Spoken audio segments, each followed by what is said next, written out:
Charlotte Weaver had not eaten in 2 days when she finally saw the iron gate of the Coleman Ranch rising out of the dust. 11 miles she had walked on bare blistered feet, carrying nothing but a torn shawl and a letter that called her a debt still owed. Her knees gave out before she reached the porch. She fell hard into the dirt, too weak to lift her own head. A pair of boots stopped beside her. A rough hand turned her over gently, and a voice she did not yet know said the only 2 words that mattered: "You'll stay." Day. Before Charlotte opens her eyes and finds out exactly what those 2 words mean, if stories like hers of women the world gave up on and the men brave enough to stand beside them speak to your heart, go ahead and hit that subscribe button and stay with us all the way to the end. And down in the comments, tell me what city you're watching from tonight. I love seeing just how far these stories travel. Charlotte Weaver counted her steps because it was easier than counting her losses. 4,000 and some odd steps since the last fence post. 11 miles since the town of Larkspur Hollow had turned its back on her for good. She did not know the exact number anymore. Her feet had gone past counting, past feeling somewhere around mile 7 when the last of her stockings tore clean through and the dirt road began biting at her bare skin. She kept walking anyway. A woman learned to keep walking. Nobody taught her that in a schoolhouse. Grief taught her. Hunger taught her. The town of Larkspur Hollow, with its narrow eyes and narrower hearts, had taught her best of all. "Best you go on and try somewhere else, Mrs. Weaver," the banker had told her, not 2 weeks past, sliding a paper across his desk like it weighed nothing at all. "This town's got no charity left for widows who can't pay what's owed." She had wanted to ask him since when kindness came with a price tag. She hadn't asked. She had learned in 27 years of living that some men only heard their own voices, and Ezra Sloan was chief among them. She thought of Thomas. She always did when the walking got hard. Thomas Weaver had been a gentleman, a man who whistled while he worked, and never once in 4 years of marriage made her feel her size was a burden to carry.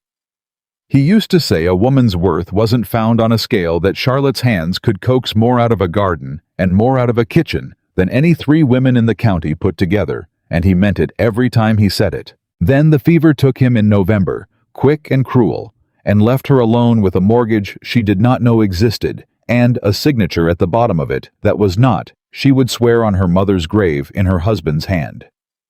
"Forged," she had said to Sloan, standing in his office with her chin high, even as her voice shook. "That is not Thomas's signature, and you know it. Prove it." Sloan had answered, not even looking up from his ledger. She could not prove it. Not against a banker with the whole town's respect, and a widow with nothing left but a name nobody wanted to say out loud anymore. So they took the house. They took the land Thomas had cleared with his own 2 hands. They took in the end everything except the clothes on her back, and a single letter of reference that Mrs. Abigail Purnell, the only decent soul left in Larkspur Hollow, had pressed into her palm at the coach station. "The Coleman Ranch," Abigail had whispered, glancing over her shoulder like the words themselves were contraband. "Garrett Coleman's cook took ill and went to live with her daughter in Cheyenne. He'll need someone. He's a hard man to read, Charlotte, but he's fair. Walk out there. 11 miles, maybe less if you cut past the Miller property. Tell him Abigail sent you." 11 miles. Charlotte had laughed when she heard it, a short disbelieving sound, because she had eaten nothing in 2 days, and her shoes had worn through at the sole a week before that. But laughing had not filled her stomach, and it had not built her a roof, so she had wrapped what was left of her shawl around her shoulders and started walking before she could talk herself out of it. Now somewhere past the 9th mile, with the sun sitting low and mean on the horizon, she saw the gate. Iron letters arched over a wide wooden entrance, welded crooked in one corner, like a man had made it himself instead of paying a smith in town. Coleman Ranch.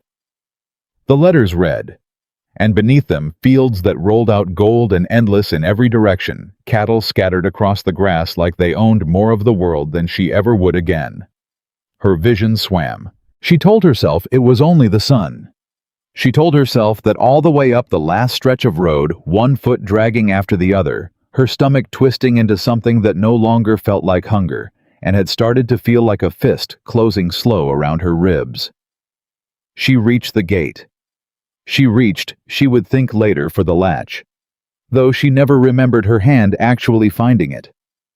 The ground came up to meet her instead. Charlotte Weaver, 27 years old, widow of Thomas Weaver, daughter of nobody important, folded into the dirt at the entrance of the Coleman Ranch without so much as a sound. One hand still curled tight around Abigail Purnell's letter, like it was the last true thing she owned.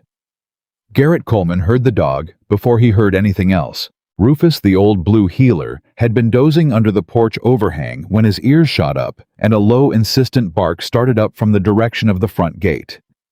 Garrett set down the length of rope he'd been coiling and looked toward the sound more out of habit than concern. Rufus barked at rabbits at wind at nothing at all some evenings. This bark was different. This bark did not stop. "Boss?" Silas Judd, his foreman going on 9 years now, came around the side of the barn wiping his hands on a rag, squinting toward the gate. "Somebody's down out there." Garrett was already moving. He crossed the yard at a stride that ate up ground-fast boots kicking up dust, and by the time he reached the gate, his mind had already sorted through the likely explanations. A drunk from town who'd wandered too far. A drifter looking for trouble. He'd had both before, and he kept a hand loose and ready near his hip out of old habit, not because he expected to need it. What he found instead stopped him cold. A woman. Face down in the dirt, one arm flung out ahead of her like she'd been reaching for something even as she fell. Brown hair had come loose from its pins and spilled across her shoulders, catching the last orange light of the day. Her dress was travel-worn, the hem caked in dust and torn in 2 places, and her feet. Garrett's jaw tightened when he saw her feet. Her feet were bare and bleeding. "Ma'am." He dropped to a knee beside her hand, hovering unsure for one useless second where it was even safe to touch. "Ma'am, can you hear me?" "Nothing." "She's breathing," Silas said, catching up, crouching on her other side. He looked her over quick, the way a man looks over a horse that's gone down in harness, searching for the wound before he searches for anything else. "Ain't bleedin' nowhere I can see 'cept them feet. Reckon she just plain walked herself into the ground." Garrett turned her over as gently as his big hands allowed, and for the first time saw her face. Younger than he'd guessed from the state of her. Full-cheeked, soft-featured, the kind of face that probably smiled easy when it wasn't half-starved and unconscious in the dirt. She was a big woman, broad through the shoulders and hips, in a way the ladies back in town would have whispered about behind gloved hands. But Garrett Coleman had spent 34 years learning that a person's size told him exactly nothing about their worth, and he was not about to start unlearning that lesson over a woman he hadn't even met. "She's got a letter," Silas said, nodding at the paper still crushed in her fist. "Leave it." Garrett was already sliding one arm beneath her knees, the other behind her shoulders. She weighed more than he expected to lift easy, and he adjusted his stance, planted his boots, and came up with her cradled against his chest, like it cost him nothing at all because he'd be damned if he'd let Silas or anybody else see it cost him something. "Get the door." "Boss, we don't even know who she—" "Get the door, Silas." Silas got the door. The first thing Charlotte understood coming back to herself was the smell of bread. Not baking bread. Bread already baked sitting somewhere close, and beneath it, the mineral tang of well water and the particular smoke and leather smell of a working ranch house. She kept her eyes shut a moment longer, holding on to the smell of that bread like it might vanish the second she looked at it too hard. "She's stirring," a woman's voice said, somewhere off to her left. Older, brisk kind around the edges. Charlotte opened her eyes. She was on a narrow bed in a room she did not recognize, a quilt pulled up over her, and an older woman with iron-gray hair and flour on her apron was pressing a cool cloth against her forehead. Behind the woman, filling most of the doorway, stood a man. He was tall. That was the first thing before anything else registered. Tall and broad through the shoulders in a way that had nothing to do with softness. His skin weathered brown from years under an unforgiving sun. Dark hair pushed back from a face that might have been carved, rather than born, all hard lines and quiet watching. His eyes, when they found hers, were a deep, steady brown, and there was something in them Charlotte did not expect to find in a stranger's eyes. not pity. She had seen pity aplenty these last 2 weeks, and she knew its shape well enough to recognize its absence. Where? Her voice came out cracked and thin. She tried again. Where am I? Coleman Ranch. The man's voice matched the rest of him, low and unhurried. You went down at my gate a couple hours back. Mrs. Abernathy here's been tending you. Drink this first, dear, before you go asking questions. The older woman, Mrs. Abernathy, apparently the ranch's housekeeper, pressed a cup of water into her hands, and Charlotte drank it too fast and nearly choked, and drank the second cup slower, and only then let herself really look at the man still standing in the doorway, like he was keeping guard over something. You're Mr. Coleman, she said. It was not a question. Garrett Coleman. I am. Abigail Purnell sent me. She struggled to sit up straighter against the pillow, some old habit of pride refusing to let her lie flat and small in front of a stranger, even a stranger who had apparently carried her in off his own front gate. She said you'd lost your cook, said you might need another. Something shifted in his face. Not quite surprise, more like a man recalculating a sum he'd already worked out in his head. You walked out here for a cooking position. I walked 11 miles for a cooking position.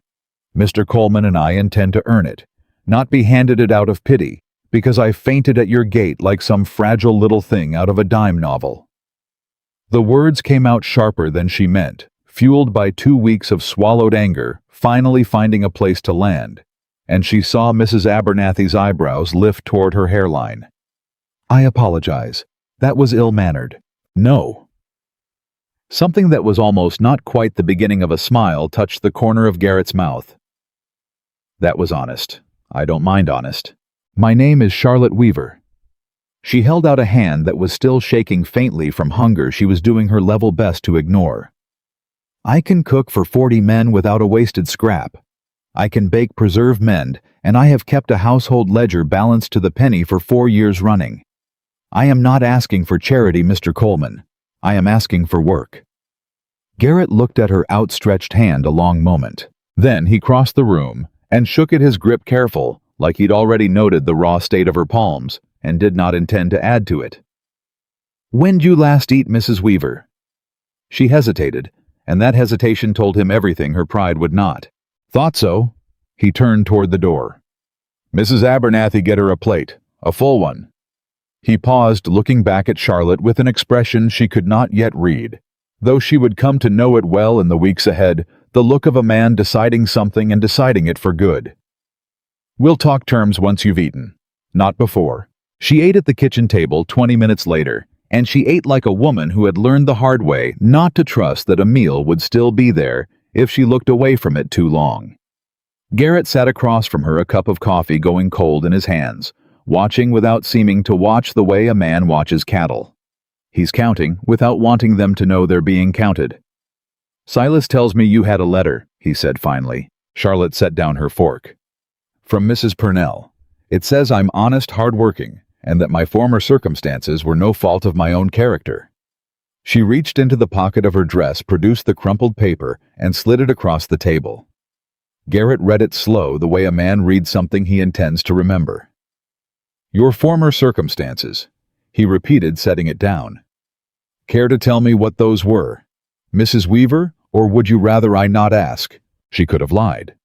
She had considered lying somewhere around mile 6, rehearsing a simpler story in her head, widowed, moved on, nothing more to it. But something about the steadiness in Garrett Coleman's eyes made lying feel like an insult to whatever this was between them, this strange kindness he'd shown a stranger who'd collapsed at his gate. My husband died this past November, she said. Fever took him quick. 3 days and he was gone. Her hands found each other in her lap, twisting. After he passed the town banker, a man named Ezra Sloan produced a mortgage note on our home, a note my husband never signed.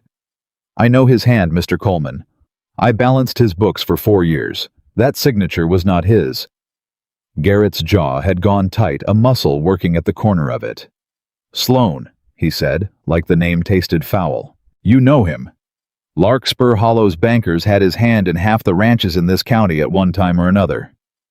Garrett's voice had dropped, gone flat and hard, in a way that made Charlotte understand suddenly why the men in town spoke of him with a certain careful respect. "Man's got a talent for finding debts nobody remembers owing." "He took the house," Charlotte said, and hated the way her voice thinned out on the words. Hated it enough that she pressed her lips together and forced the next part out, steady. "He took the land Thomas cleared himself. He told me to my face that a woman alone with no proof and no standing in town had no business arguing with a man of his position. So I left. I had nowhere else to go and no one left to ask except a letter from the one woman in that whole town who still looked me in the eye." The kitchen went quiet a moment. Somewhere outside, a dog barked twice and settled. "You've got standing here," Garrett said finally. Charlotte looked up. "I don't know you, Mr. Coleman." "No, ma'am, you don't." He set his cold coffee aside and leaned forward, forearms on the table, and for the first time since she'd woken in that narrow bed, Charlotte felt the full weight of his attention land on her, direct and unflinching. "But I know Ezra Sloan, and I know a forged signature when a woman describes one shaking like you just did, and I know a person's character a fair sight better from watching them eat a meal. Like it might be their last than from anything the town gossips have to say about them. You want the cooking position, it's yours. Room's the same cabin my last cook had. Wages paid monthly, same as the hands.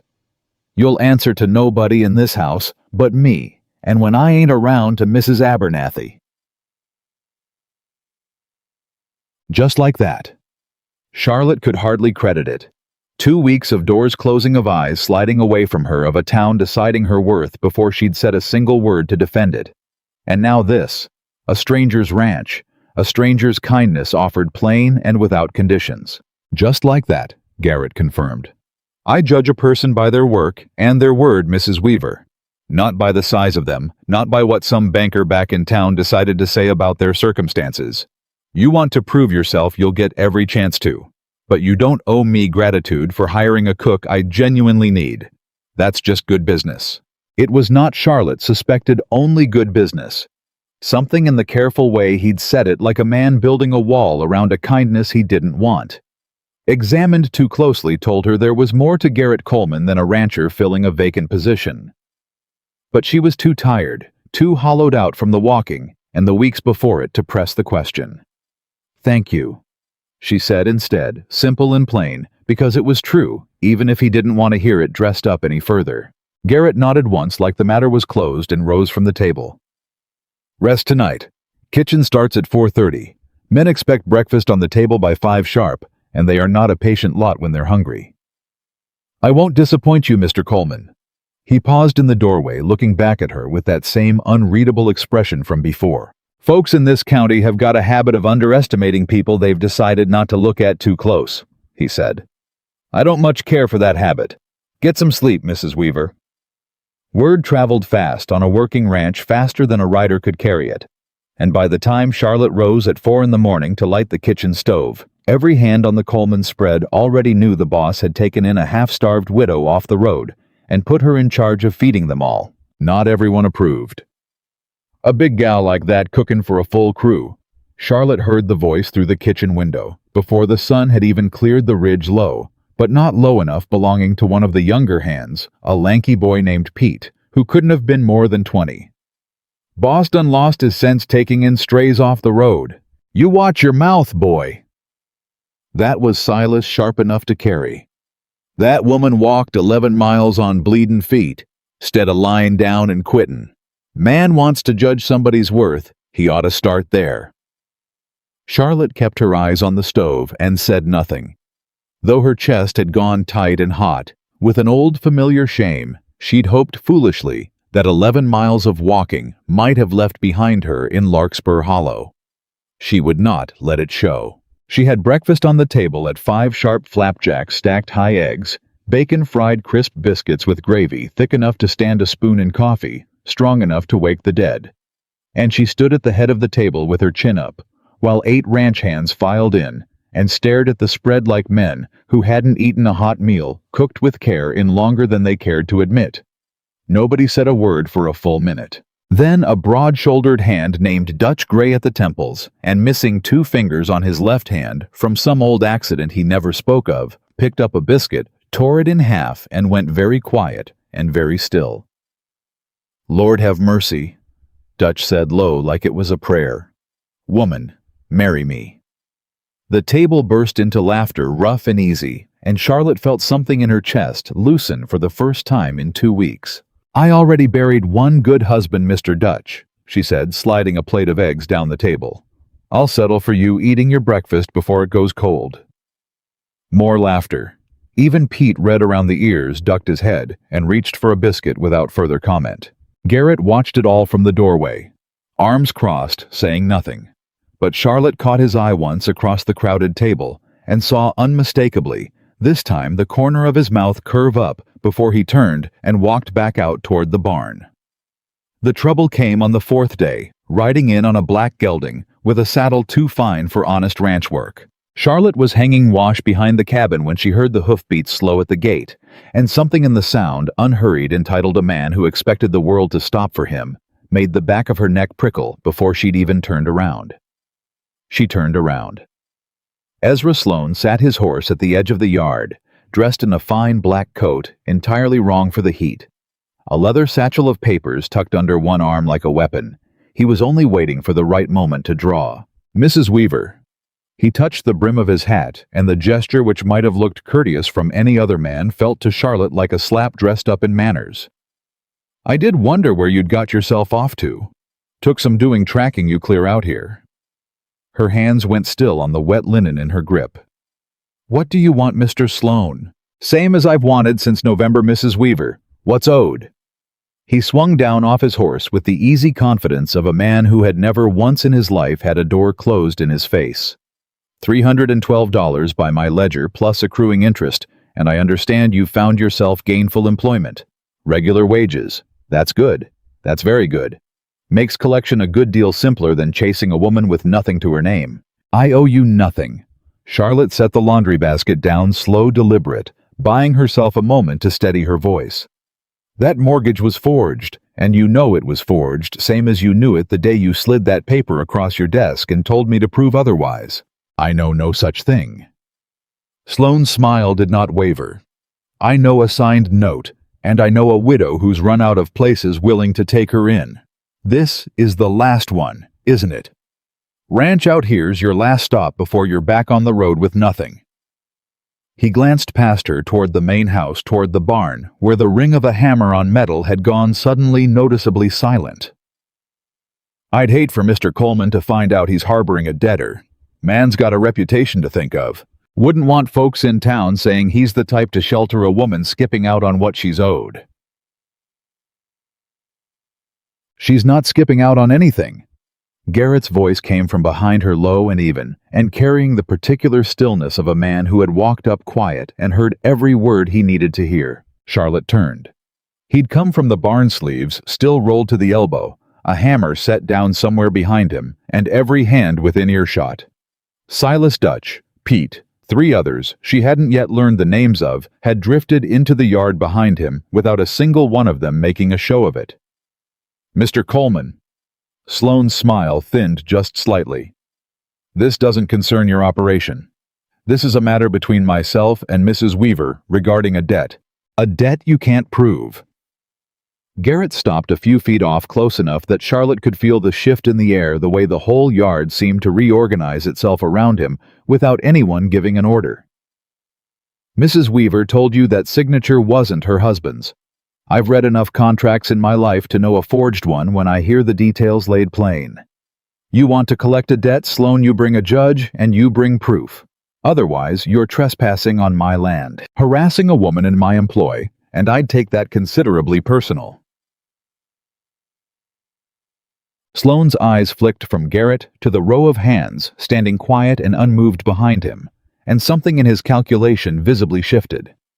"You'd stake your name on a woman you've known 4 days. I'd stake my name on plain honesty, which is a sight more than I've ever seen out of you." Garrett's voice hadn't risen not once, but there was iron running clean through the middle of it now, and Charlotte, watching him, felt something in her chest crack open in a way she did not have words for yet. "Mrs. Weaver's under my roof. She earns her wage same as any hand on this spread, and I don't care to explain myself twice on the matter. You've got business in Larkspur Hollow, Sloan. I suggest you ride back to it." For a long moment, nobody moved. Somewhere off past the barn, a horse stamped and blew, and the wind picked up faint across the grass, and Ezra Sloan stood in the Coleman Ranch yard with his fine coat and his leather satchel, and found for the first time in longer than he could likely remember that his usual weapons reputation position. The quiet threat of ruin had met something they could not cut through. "This isn't finished," Sloan said, finally swinging back up onto his horse with considerably less grace than he'd dismounted. "I have papers, Coleman, legal papers. You'll find yourself on the wrong side of a courtroom before the season's out, and that woman with you. Then I reckon I'll see you there." Garrett didn't so much as blink. "Good day, Sloan." Sloan wheeled his horse hard and rode out through the gate at a pace considerably faster than the one he'd ridden in on, and the yard stayed silent until the sound of hoofbeats had faded clean into the distance. Then Dutch let out a low whistle. "Well, reckon that's the most excitement we've had round here since the bull got loose in Ms. Abernathy's garden." A ripple of laughter broke the tension, and the hands began drifting back toward their work, but Charlotte stood rooted where she was staring at Garrett Coleman like she was seeing him clear for the first time. "You didn't have to do that," she said quietly, once the yard had mostly emptied. "You barely know me." Garrett looked at her a long moment, something working behind his eyes that he did not seem inclined to name out loud, not yet. "Man rode onto my land to threaten someone under my protection," he said finally. "Don't much matter how long I've known you, Mrs. Weaver. That's not a thing I abide." He turned to head back toward the barn, then paused, glancing back at her over his shoulder. "Sloan's the kind that don't quit easy. You ought to know that going forward." "I do know it," Charlotte said. "I've known it since November." "Then you also ought to know you're not facing it alone anymore." He walked off towards the barn without waiting for her answer, and Charlotte stood in the yard with the wet linen forgotten at her feet. One hand pressed flat against her chest, like she could hold in place whatever it was that had just cracked open there. Watching the back of a man who had in 4 short days become the first person since Thomas died to stand between her and the whole wide world without asking her for a single thing in return. Charlotte finished pinning the last of the wash to the line, long after the sound of Sloan's horse had faded, her hands working on their own, while her mind stayed fixed on the words he'd thrown at her like stones. Legal papers. Courtroom. That woman with you. She had brought trouble onto a man who owed her nothing. "You're thinking too loud," Silas said, coming around the corner of the cabin with a coil of fence wire over one shoulder. "I can hear it from the barn. I'm thinking Mr. Coleman didn't hire himself a war when he hired a cook." "Maybe not." Silas set the wire down, leaned against the porch post, and studied her with the particular squint of a man who'd worked cattle long enough to read trouble in a person's shoulders before they ever said a word about it. "But I've been on this ranch 9 years, Mrs. Weaver, and I never once seen Garrett Coleman stand up for a hired hand the way he just stood up for you. Man doesn't do things he don't mean. He barely knows me. Don't reckon that matters much to him." Silas picked the wire back up, tipping his hat an inch as he turned to go. "Boss judges by what he sees, not by what folks tell him he ought to see. You cook that crew another meal like this morning's, you won't have a worry left in this yard, 'cept keeping Dutch from proposing marriage a second time." That earned a small, surprised laugh out of her, the first real one in longer than she cared to count, and she carried it with her back into the kitchen, like something worth holding on to. The days that followed fell into a rhythm Charlotte had not expected to find again so soon. She woke before the sun. She had biscuits rising and bacon in the pan before the first hand stumbled in rubbing sleep from his eyes, and by the second week, even Pete, the lanky boy who'd called her a stray to Silas's face, had taken to lingering by the stove of a morning to ask after seconds, in a voice gone considerably more polite than his first opinion of her. "You put something in the gravy," Dutch declared one morning, pointing his fork at her like an accusation. "Ain't natural gravy tasting like this?" "Butter, Mr. Dutch, and patience. Neither one's a secret." "Well, it ought to be illegal." The kitchen had very nearly caught real trouble on the 9th day, when a grease fire jumped the skillet, while Charlotte's back was turned, tending the bread, and half the crew came running at the smell of smoke, to find her already smothering it with a wet flour sack, calm as church on Sunday, not so much as a raised voice out of her the whole while. "Lord," Dutch said, staring at the blackened skillet once the flames were out. "Woman fights fire, same as she fights everything else. Head on, and no fuss about it." Garrett had come running from the barn at the first shout, and by the time he reached the kitchen door, the danger was already past the fire. Smothered Charlotte sweeping up the mess with her sleeves rolled to the elbow, like nothing more than an inconvenience had occurred. He stood in the doorway a moment, taking in the scene, and something in his face Charlotte thought looked almost like pride. "Everyone accounted for. Everyone's fine, Mr. Coleman. Breakfast'll be 10 minutes late is all. I've waited longer for worse reasons." He lingered another moment before he turned to go, and Charlotte caught the look he gave her, quick and warm, and gone almost before she'd registered it, and told herself firmly not to make more of it than it was. She was failing a little at that particular instruction to herself.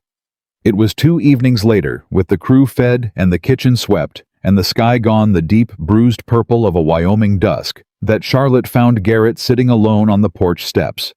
A cup of coffee gone cold beside him, staring out at nothing in particular. "You're not one for sitting idle from what I've seen," she said, coming to stand near the rail. "Not usually." He didn't look at her right away. Some evenings the quiet catches up regardless. She should have gone back inside. She knew that even as she lowered herself onto the step beside him, careful of her skirts, close enough to talk, but not so close as to presume anything.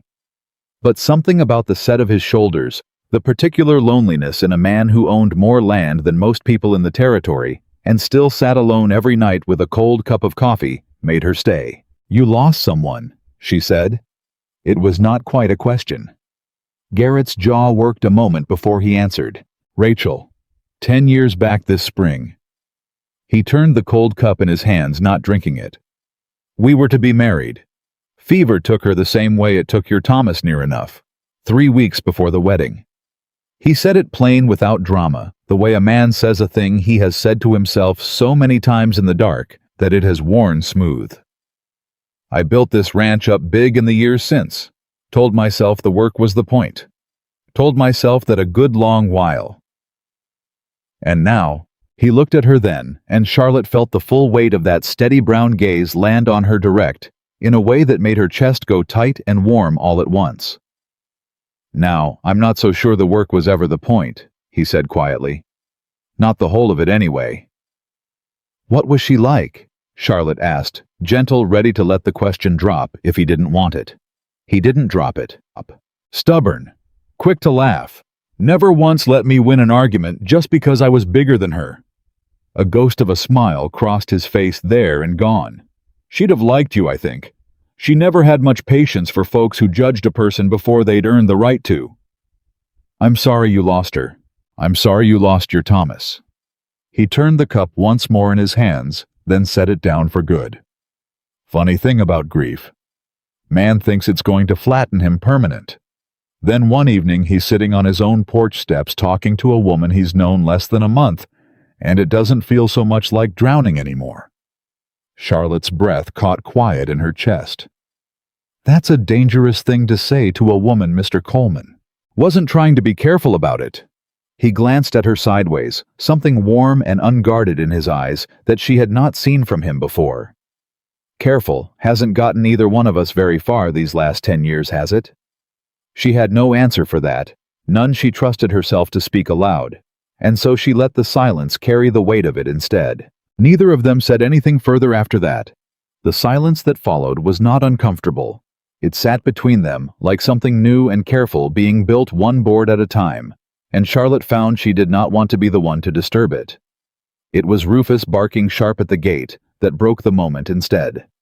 A rider came in fast under the last of the light, and Garrett was on his feet before the horse had fully stopped, one hand dropping automatic to his hip. "Easy," Silas called from the bunkhouse already crossing the yard. "That's Tom Ferris, county clerk's boy." The young man swung down breathless, a folded paper clutched in one fist. "Mr. Coleman, Pa said get this to you tonight, said it couldn't wait for morning." Garrett took the paper, unfolded it beneath the porch lantern, and Charlotte watched his face change by degrees as he read first confusion, Then something colder, harder. A stillness settling over him that she had not seen even in the yard against Sloan. "What is it?" she asked when the silence had stretched too long to bear. Garrett handed her the paper without a word. Charlotte read it twice before the meaning settled fully.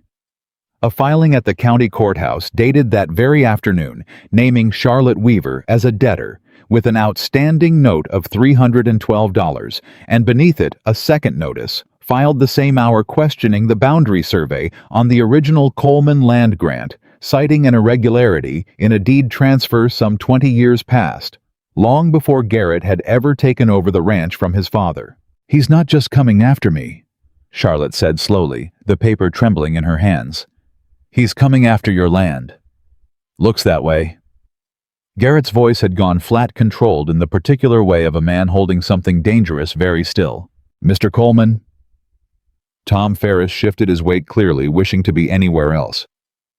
"Pa said to tell you Sloan's been in the courthouse 3 days running, talking to the judge's clerk, talking to half the county commissioners over cards at the Larkspur Hotel. Man's building something, and Pa figured you'd want warning before it landed. Tell your father I'm obliged." Garrett folded the paper, slow, deliberate, and Charlotte watched him fold his anger down, along with it, tucking both away someplace steady. "Ride safe home, Tom." The boy nodded and was gone into the dark within the minute, hoofbeats fading, and the yard went quiet again, except for the low, worried murmur of the hands who'd gathered near the barn without anyone calling them. Charlotte turned to Garrett, and the guilt in her chest had gone from an ache to something closer to a wound. "This is my fault." "No. He wouldn't have looked twice at your land title if I hadn't walked through your gate." Her voice was shaking now, and she hated it, hated that 2 weeks of hard-won steadiness could crack this fast. "I should go, tonight, before this costs you the whole ranch, everything you and your father built." Charlotte. It was the first time he had used her given name, and it stopped her mid-sentence as surely as a hand on her arm. "You think a man like Sloan needed you for an excuse?" Garrett's voice had gone low, hard-edged, but the anger in it was not aimed at her, and she understood that, even before he said the next part. "Men like him have been circling ranches like mine for 20 years, looking for a crack in a deed, a smudge in a survey, anything to pry a man off land he's spent his life working. You didn't hand him a weapon, Mrs. Weaver. You just happened to be standing near me the day he decided to use the one he already had." "You can't know that." "I know Ezra Sloan." His jaw tightened. "I know he's wanted this ranch's water rights since before I was old enough to shave. This isn't about you leaving. This is about you staying, and both of us fighting a man who spent 20 years learning how to steal a legal way." Charlotte wanted to believe him. Wanted it so badly it frightened her, because believing him meant hoping again, and hope had cost her plenty these last 2 weeks. "And if you lose," she said quietly, "if he takes it all anyway, then I lose it fighting instead of handing it over quiet." Garrett met her eyes steady in the lantern light. "I didn't build this life to be the kind of man who runs when it gets hard, Mrs. Weaver. I don't intend to start now." She did not have an answer for that. She only nodded, and something passed between them in the quiet that followed that felt to Charlotte considerably more binding than any wage or any contract could have made it. The trouble did not wait long to show its face again. 3 mornings later, Dutch came riding in from the north pasture at a pace that had every hand in the yard dropping. What they held his horse lathered, his voice cracking across the yard before he'd even swung down. Boss North fence is cut clean through in 4 places. Herds scattered halfway to the Miller line. Garrett was already moving toward the barn, shouting orders, and within minutes, the yard had emptied of every able hand, leaving Charlotte alone with Mrs. Abernathy, and a silence that felt considerably too large for the both of them. "Cut fence don't happen by accident," Mrs. Abernathy said, wringing a dish towel between her hands. "Not 4 places at once." "No," Charlotte agreed grimly. "It doesn't." They rode back and past dusk, tired and dust-caked. Most of the herd recovered, but 4 heads still missing, and one of the young hands, a boy named Willis, thrown from his horse in the scramble and nursing a wrenched shoulder that had Mrs. Abernathy fussing over him at the kitchen table within the hour. Garrett came in last, jaw set a length of cut wire in one fist that he set down on the table hard enough to make the lamp shudder. "Clean cuts," he said to no one and everyone. "Wire snips, not a break from weather or a bull leaning on it wrong. Somebody did this deliberate, and they did it knowing exactly when my hands would be spread thinnest." "Sloan," Charlotte said. "Can't prove it. Man's too careful to swing the snips himself." Garrett's hand closed into a fist beside the ruined wire. "But I don't believe in coincidence, and I sure as hell don't believe Ezra Sloan files papers on my land title on a Tuesday and my north fence turns up cut on a Friday by pure bad luck." Charlotte set a plate in front of him he did not touch. "You should eat. I should sleep for about a week, and neither one's happening tonight." He scrubbed a hand down his face, and for the first time since she'd known him, Charlotte saw the tiredness underneath the steadiness. "Silas is doubling the night watch starting tomorrow. I want you keeping the cabin door barred after dark. You hear me? I don't know what Sloan's willing to try next, and I'm not taking chances with it." "You're worried for me. I'm worried for everyone under my roof." He looked at her, and something in the careful distance he tried to keep in his voice cracked just slightly, just enough for her to see through it. "You most of all, if you want the plain truth of it." She did want the plain truth of it. She wanted it badly enough that she reached across the table and set her hand over his work-roughened palm against work-roughened palm, and neither of them pulled away. "I'm not going anywhere, Garrett Coleman. Didn't figure you would." The corner of his mouth turned up faint and tired, but real. "Stubborn woman. Learned it from somewhere." She squeezed his hand once before drawing hers back, cheeks warm, suddenly aware of Mrs. Abernathy watching the two of them with an expression she was making no effort at all to hide. "Eat your supper. Sloan can wait until morning." He ate. It was a small victory, but Charlotte would take it. She took to walking coffee out to the night watch after that, a small thing, a pot and a stack of tin cups balanced on a tray as she crossed the dark yard toward whichever fence line Silas had posted men along. The hands never asked her to. She did it anyway because a woman who had spent 2 weeks being told she was a burden to everyone around her had discovered out here that she did not know how to sit idle while other people carried a fight on her behalf. "You oughtn't be out here past dark, Mrs. Weaver," Willis told her one night, his shoulder still bound up tight from the fall, sitting his post one-handed with a rifle propped awkward against the fence post beside him. "Boss'd have my hide if something happened to you out here." "Then I suppose we'd best make sure nothing does." She poured him a cup steam, curling up into the cold night air. "How's the shoulder?" "Mendin'. Mostly on account of you not letting Mrs. Abernathy fuss me clean to death with her poultices." He grinned quick and boyish. "Reckon we're all mighty glad the boss let you stay, ma'am. Whatever Sloan's stirring up in town." "Even Pete?" Willis laughed under his breath. "Especially Pete. Boy's near talked my ear off about how sorry he is for what he said that first mornin'. You scared him plenty standing up to Sloan's man instead of running off crying." Charlotte carried that back to the kitchen with her warm against the cold walk home, and told herself it was foolish to feel so much pride over the good opinion of a 19-year-old ranch hand. She felt it anyway. It was 2 nights later, crossing back from the bunkhouse with the empty coffee tray, that she caught sight of a shape at the tree line beyond the north pasture still watching, gone the instant she turned her lantern toward it. She told Garrett at breakfast. He said nothing, but she saw the muscle jump in his jaw, and by that evening, 2 more men had joined the night rotation, without a word of explanation offered to anyone. The delegation from town arrived 4 days after that, on a Sunday afternoon, 3 wagons and a handful of riders coming up the road in a loose, uneasy procession that had Silas calling for Garrett before they'd even reached the gate. Charlotte recognized the man leading them before he'd dismounted Reverend Hobbs' thin and stooped a man whose sermons had always leaned harder on judgment than mercy. And beside him, unmistakable in his fine dark coat, even from a distance, Ezra Sloan wearing an expression of practiced sorrowful concern that made Charlotte's stomach drop clean to her boots. "Mr. Coleman?" Reverend Hobbs did not dismount, addressing Garrett from the height of his wagon seat, like a man delivering a verdict he'd already decided. "We've come as concerned members of this community. Words reached town of the trouble you've brought down on yourself harboring a woman with an unsettled debt and an unclear character. We felt it our Christian duty to speak plain before matters go further. Her character's a good deal clearer than most who've come calling on my land lately."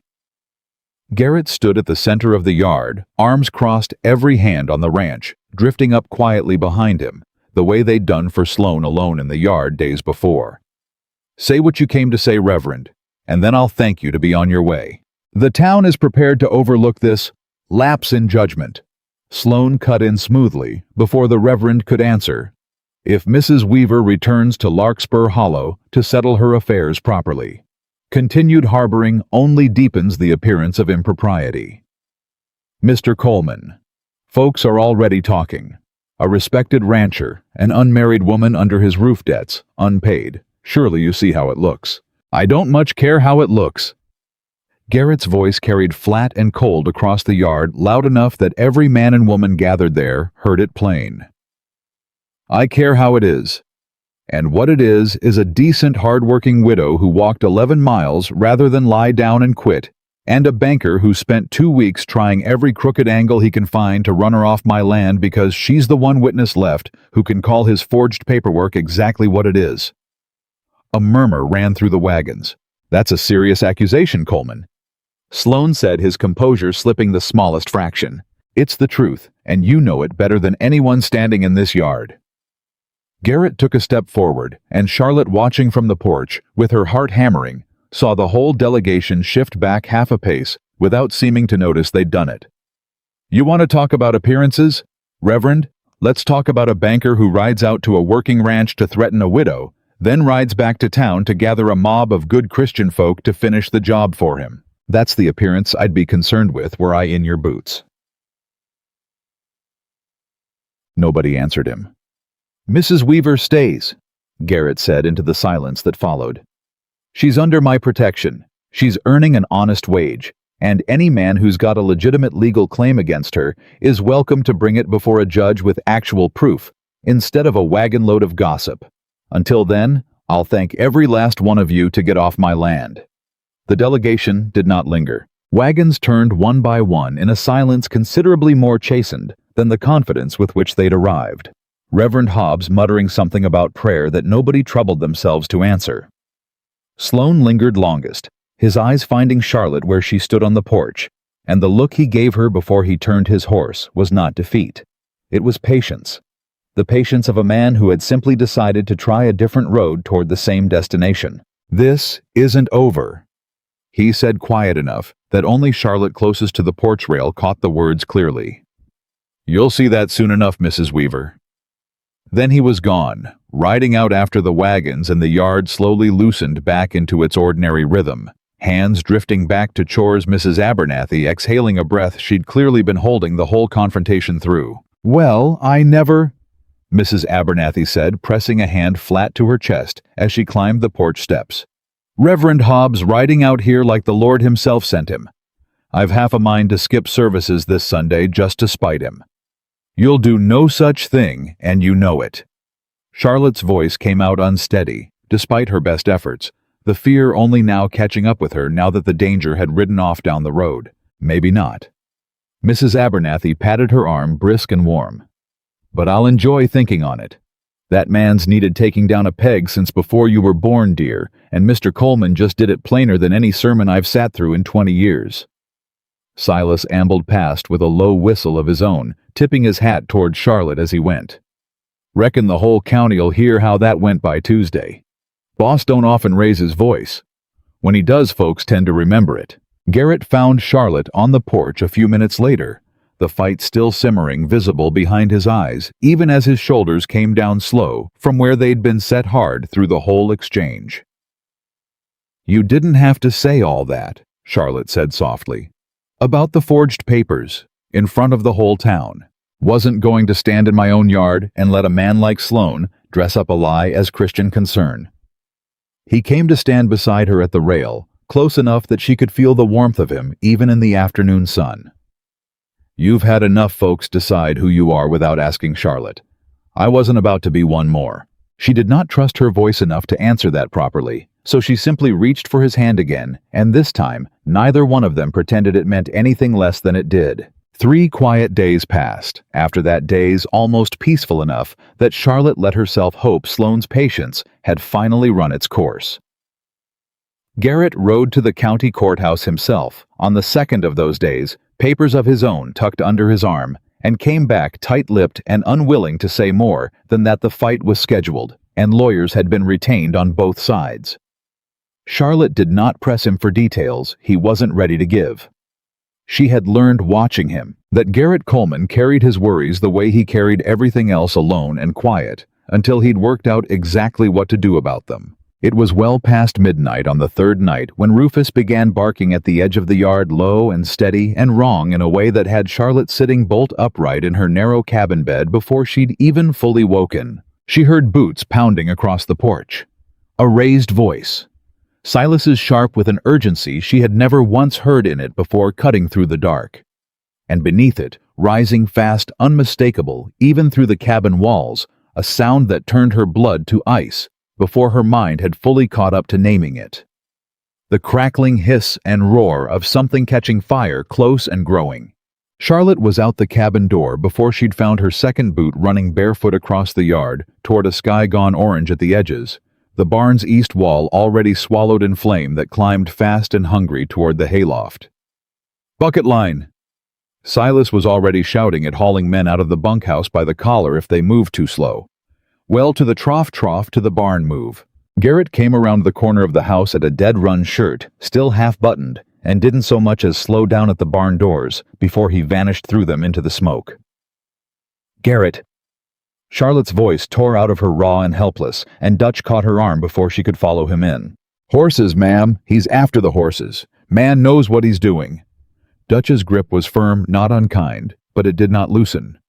"You go in there hollering his name. You're just one more thing he's got to worry about pulling out." She hated that he was right. She hated it with her whole chest, standing useless at the edge of the bucket line while flame chewed through timber Garrett's father had likely raised with his own hands, while the screaming of frightened horses carried out into the night, loud enough to raise goose flesh on every arm in the yard. Mrs. Abernathy appeared at her elbow with a second bucket, thrusting it into her hands without ceremony. "Standing still won't save that barn, dear, and it won't save him either. Pass water. It's the one thing your hands can do right now that isn't waiting." Charlotte passed water. Her arms burned within minutes. Her shoulders screamed inside the first quarter hour, and still she passed bucket after bucket down the line, because Mrs. Abernathy was right, and because standing idle, while the man who'd taken her in fought a fire alone, was a kind of helplessness she refused to let herself sink into twice in one lifetime. Then the barn doors burst open and Garrett came stumbling out backward, hauling 2 horses by their halters, both of them wild-eyed and fighting him the whole way, and behind him, Pete came out coughing black smoke with a 3rd horse in tow, and for one long, terrible second, Charlotte counted heads and came up 1 short. "Where's Willis?" "Went back for the milk cow," Pete rasped, doubled over. "Told him not to." Garrett was already moving again, one arm flung up over his face back into the smoke, before anyone could stop him this time, and Charlotte's heart climbed clean into her throat and stayed there through the longest 10 seconds of her life, until he came stumbling back out with Willis half carried under one arm, both of them coughing, both of them alive. The bucket line held the fire to the east wall and the loft above it. It took the better part of an hour, every hand on the ranch soaked through and blackened with soot, before the flames guttered down to smoking char, and Silas finally called the line off with a hoarse, exhausted shout. Charlotte reached Garrett before the smoke had even cleared from his lungs, both hands finding his face, his shoulders checking him over, with a franticness she made no attempt to hide. "I'm whole," he managed between coughs. "Horses are whole. Willis is whole. You went back in twice. Wasn't going to leave a man in there." He caught her hands where they'd found the front of his shirt, held them there against his chest a moment, both of them breathing hard in the firelight. "I'm all right, Charlotte. You are the single most stubborn man I have ever—" "Boss?" Silas's voice cut through grim, holding something up in the lantern light that stopped whatever Charlotte had been about to say, clean in her throat. A rag soaked black, the sharp reek of coal oil rising off it even from a distance. "Found this jammed under the east wall. And this." He held up a second item. A boot print pressed deep and clear into the soft mud by the horse trough, considerably finer heeled than any work boot on the Coleman spread. "Somebody set this deliberate," Silas said. "And they didn't come from around here." Garrett's jaw went hard as stone. "Fan out," he said. "Whoever did this didn't have time to get far, not with the whole yard lit up like daylight for the last hour." They found him 20 minutes later, crouched low in the brush along the fence line, not 400 yards out. A lean, unshaven man in a coat too fine for a drifter caught fast between two of Garrett's hands before he'd gotten more than a few running strides. "Get off me!" the man snarled, twisting hard against Pete's grip. "I ain't done nothing." "Coal oil on your hands says otherwise," Silas said, hauling him upright by the collar and marching him into the lantern light of the yard, where the whole crew had gathered, now soot-streaked and grim-faced, forming a loose, silent ring around him. Garrett stepped forward, and something in the set of his shoulders made even Silas step back half a pace. "Name," Garrett said. Just the one word, flat and cold. "Cobb." The man's eyes darted, looking for an exit that wasn't there. "Jesse Cobb, I was just passing through, I swear it, I didn't set no fire." "You've got coal oil soaked clean through your right glove, Mr. Cobb, and a rag that matches it not 30 feet from where my barn near burned to the ground." Garrett's voice had not risen, but there was something in it now that made the hair stand up on the back of Charlotte's neck. "I've got 8 witnesses, and a marshal's right ahead of me either way. Question is, whether you tell me who paid you before I go, or whether you tell the marshal after, and I promise you, Mr. Cobb, my mood's considerably better right now than his is like to be." Cobb's resolve, thin to begin with, broke clean in half.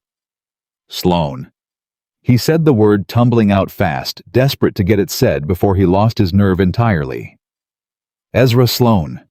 Paid me $20 to burn the barn, said it needed to look like an accident, said—" He swallowed hard. "Said if the fire spread far enough, spooked the herd bad enough, you'd have no choice but to sell out cheap or lose it all anyhow." The yard had gone dead silent. "I ain't proud of it," Cobb added, his voice dropping, some last scrap of shame surfacing now that the worst of it was already said. "Man's got a way of making a thing sound reasonable when you're 2 months behind on rent, and he's the only one offering coin. Didn't think on the horses none, nor the boy who near got trapped in there. Just thought on the $20. Said there was more coming too." Cobb added, quieter still, like the confession had opened something in him he couldn't close back up. "Said the widow's papers were just the start. Said he's been working this land for 20 years and wasn't about to let one rancher and his cook stand in the way of him finishing it." 20 years, Charlotte repeated slowly. Something cold moved through her that had nothing to do with the night air. "What does that mean, 20 years? Cobb shook his head fast. "Don't know. Swear it. He don't explain himself to hired men, ma'am. Just pays and points." Garrett looked at Charlotte over the top of Cobb's head, and she saw the same thought land in him that had just landed in her, that the boundary irregularity Sloan had filed against the Coleman land, grant the deed transfer 20 years past, was no coincidence at all. It was the same hand, the same forger, working the same crooked game on a longer, older debt than anyone in that yard had yet understood. "Silas, tie him to the porch post and keep 2 men on him through the night," Garrett said. "Come morning, we're riding for the marshal in Cheyenne.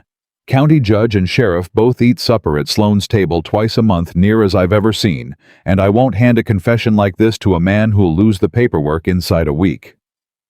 "That's near 40 miles, boss," Silas said. "Then we'd best leave early." Garrett's eyes found Charlotte's. "You're coming with me. You've got the one thing, Cobb, doesn't you know how that forged note reads line for line? Marshall's going to want that laid out clear." Charlotte nodded, though her hands had not stopped shaking, not from fear now, so much as something that felt dangerously close to hope. It was well past 2 in the morning. By the time the yard finally settled, Cobb bound and guarded the barn's smoking ruin, cooling under a sky gone thick with stars, and Charlotte found herself in the kitchen with a basin of water and a roll of clean linen waiting for Garrett to sit still long enough to let her look at the burn along his forearm he'd been ignoring since he walked out of the smoke. "It's nothing," he said for the 3rd time, and for the 3rd time she ignored him. It is considerably more than nothing, Garrett Coleman, and if you don't sit down and let me tend it, I will ask Dutch to hold you down while I do."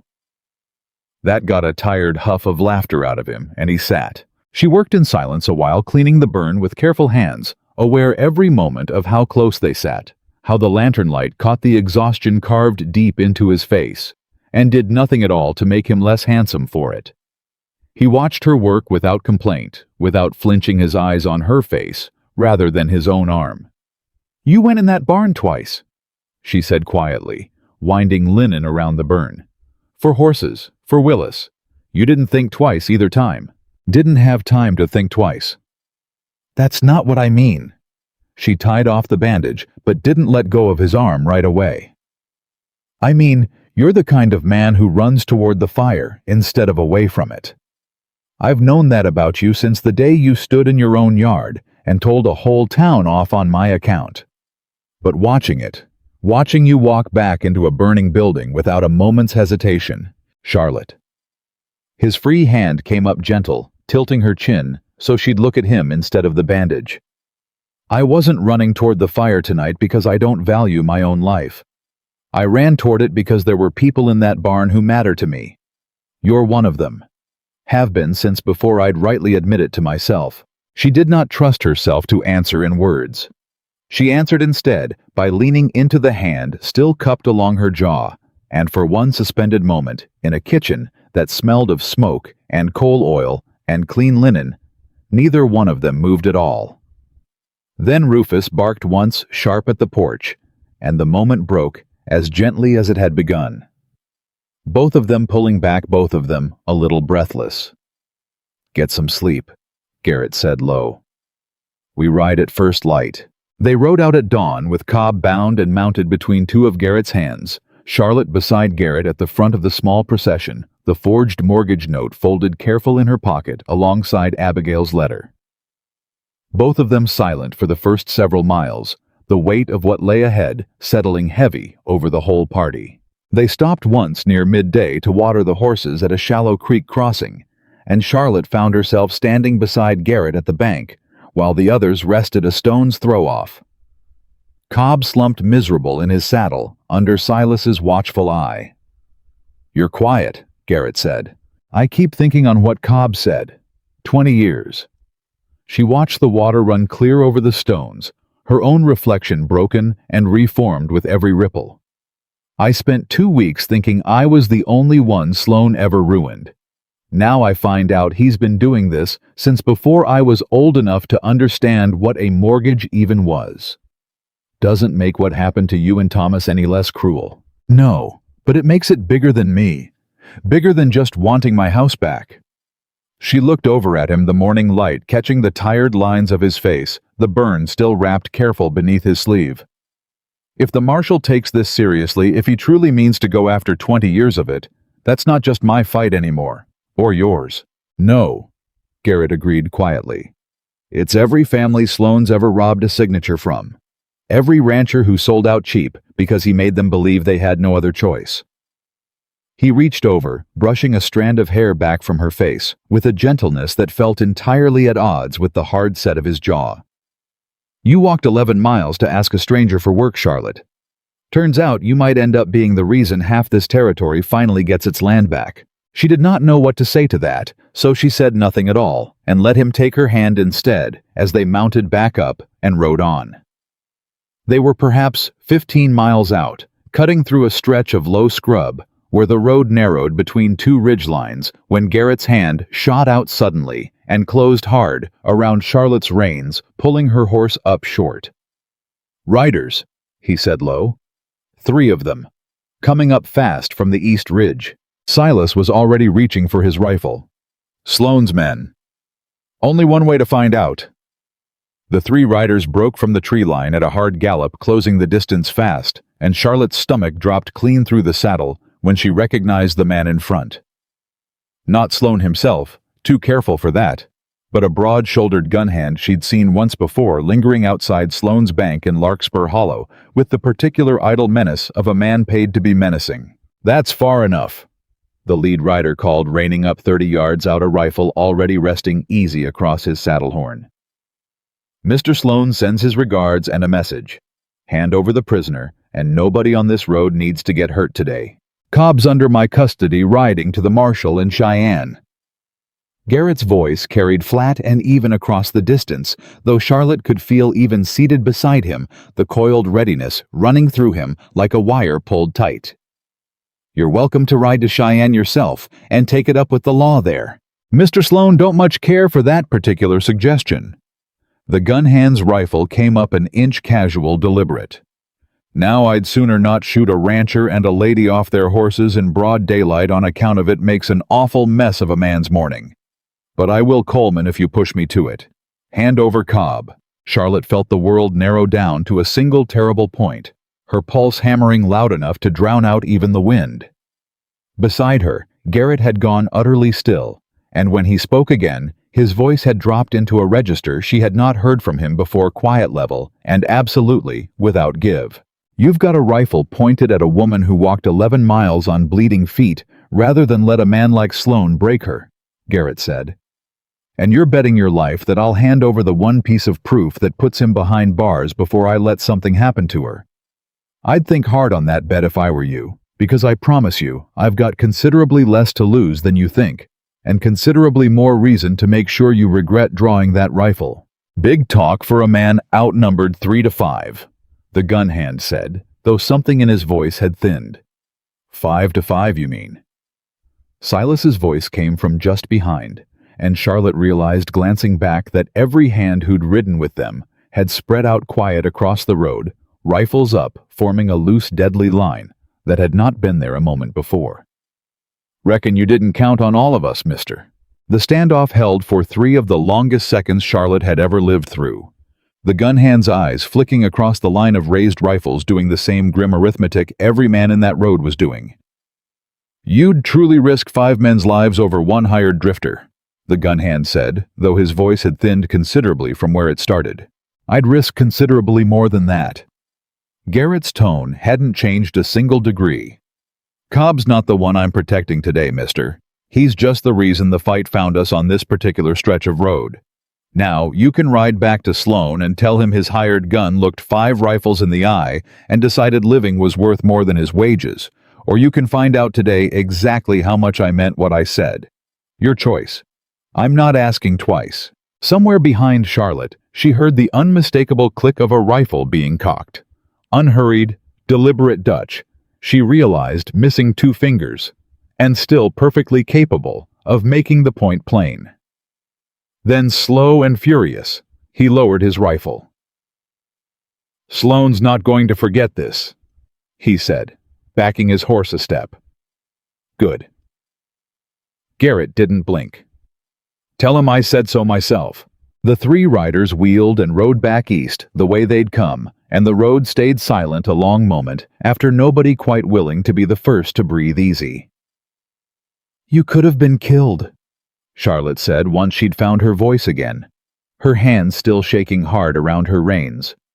"Standing there talking to a man with a rifle pointed at me like you had all the time in the world. Wasn't about to let him see me rattled." Garrett reached over, steadying her hands with his own a moment. "Man like that first sign of fear, he takes it as permission. I needed him thinking the cost of pulling that trigger was higher than he wanted to pay. And if you'd been wrong, I wasn't." His jaw was tight, but his eyes, when they found hers, had gone soft in a way that undid her considerably more than the danger had. "I don't gamble on much, Charlotte, but I'd gamble everything I own before I'd let a man like that put a bullet anywhere near you." They reached Cheyenne well past dark, the whole party worn thin from the day's travel, and the fear that had chased them the last 15 miles of its storefronts along the main street already shuddered for the night, except for the lamplight burning steady in a small office marked United States Marshal. Charlotte's legs had gone stiff and trembling by the time she dismounted, and Garrett's hand found the small of her back, steadying before she'd even asked for it. "Almost done," he said quietly. "Just tell him what you told me. Plain and true. That's all it takes." She nodded, smoothed her travel-worn skirts as best she could, and walked through the marshal's door, with her chin held high, the way she had walked through Garrett's gate weeks before, tired, frightened, and entirely unwilling to let either show. They found the federal marshal, a weathered, unhurried man named Wyatt Doss, willing to hear the whole account out by lamplight in his office while Cobb sat bound and sullen in the cell behind him. Doss read the forged mortgage note. He read Abigail's letter. He listened to Cobb's confession repeated word for word, and when Charlotte laid out line by careful line exactly how the signature on her mortgage differed from her late husband's true hand, the marshal's expression went from polite interest to something considerably more focused. "This isn't the first complaint I've had crossing my desk about Ezra Sloan," Doss said, finally setting the papers down. "Had 2 ranchers from up near the Sweetwater file similar grievances this past year. Forged notes, disputed deeds. Nothing I could act on without proof solid enough to survive a courtroom." He looked up at Charlotte, then at Garrett, then at Cobb's miserable hunched shape in the cell beyond. "Reckon between the 2 of you and Mr. Cobb here, I've finally got it." "You'll arrest him," Garrett said. "I'll ride out with a deputy and a warrant inside the week." Doss's eyes had gone hard, the look of a lawman who'd been waiting a long while for exactly this kind of evidence to land on his desk. "Man's been robbing this territory blind for the better part of 20 years, near as I can tell, hiding behind a banker's coat and a town too scared or too indebted to say otherwise. That ends now, Mrs. Weaver. You've got my word on it." Charlotte sat very still, the weight of 2 years of Thomas's death and the mortgage and the long, hungry road that had led her to Garrett's gate finally beginning to loosen its grip on her chest for the first time since November. 20 years. She said softly, echoing Cobb's words from the night before. "How many others do you suppose? More than either of us wants to count, I expect." Garrett's hand found hers on the desk between them, steady and sure. "But we're done letting him take one more thing from anybody starting tonight." Marshal Doss cleared his throat, not unkindly, and reached for a fresh sheet of paper. "Then let's get it all down proper from the beginning," he said. "Every last detail. I want a case so tight Ezra Sloan doesn't so much as find a crack to crawl through." Charlotte looked at Garrett, once drew a steadying breath, and began to talk. They were near 2 hours into it, the marshal's pen scratching steady across page after page, when a deputy burst through the office door without knocking, breathless hat still in hand. "Marshal, telegraph just came through from Larkspur Hollow." He held the paper out, and Doss read it fast, his expression sharpening by the second. "Sloan's cleared out his account at the bank. Bought a ticket on tomorrow morning's stage east. Word's already spreading through town about the arson and the widow's forged note. Man knows the noose is tightening, and he's aiming to be long gone before anybody can tighten it." The room went cold and quiet. "Tomorrow morning?" Garrett repeated. "That's not a week, Doss. That's hours." Marshal Doss was already on his feet, reaching for his coat. His earlier unhurried calm burned clean away. "Then we don't wait for a warrant to catch up to us proper. We ride tonight and we ride hard, and God help Ezra Sloan if he's already boarded that stage by the time we reach Larkspur Hollow." Charlotte's heart slammed hard against her ribs. "I'm coming," she said. "Charlotte, I have spent 2 years being told to wait quietly while other people decided my fate for me. Garrett Coleman and I am done with it." She met his eyes steady, despite the tremors still running through her hands. "I want to look that man in the eye when they put the irons on him. I have earned that much." Garrett studied her a long moment, and whatever he saw in her face settled the matter faster than any argument could have. "Saddle up," he said, already moving for the door. "All of us. We ride within the hour." Marshal Doss was already shouting for a second deputy, for fresh horses, for every man who could hold a badge or a rifle to be roused from whatever bed he'd found in town that night.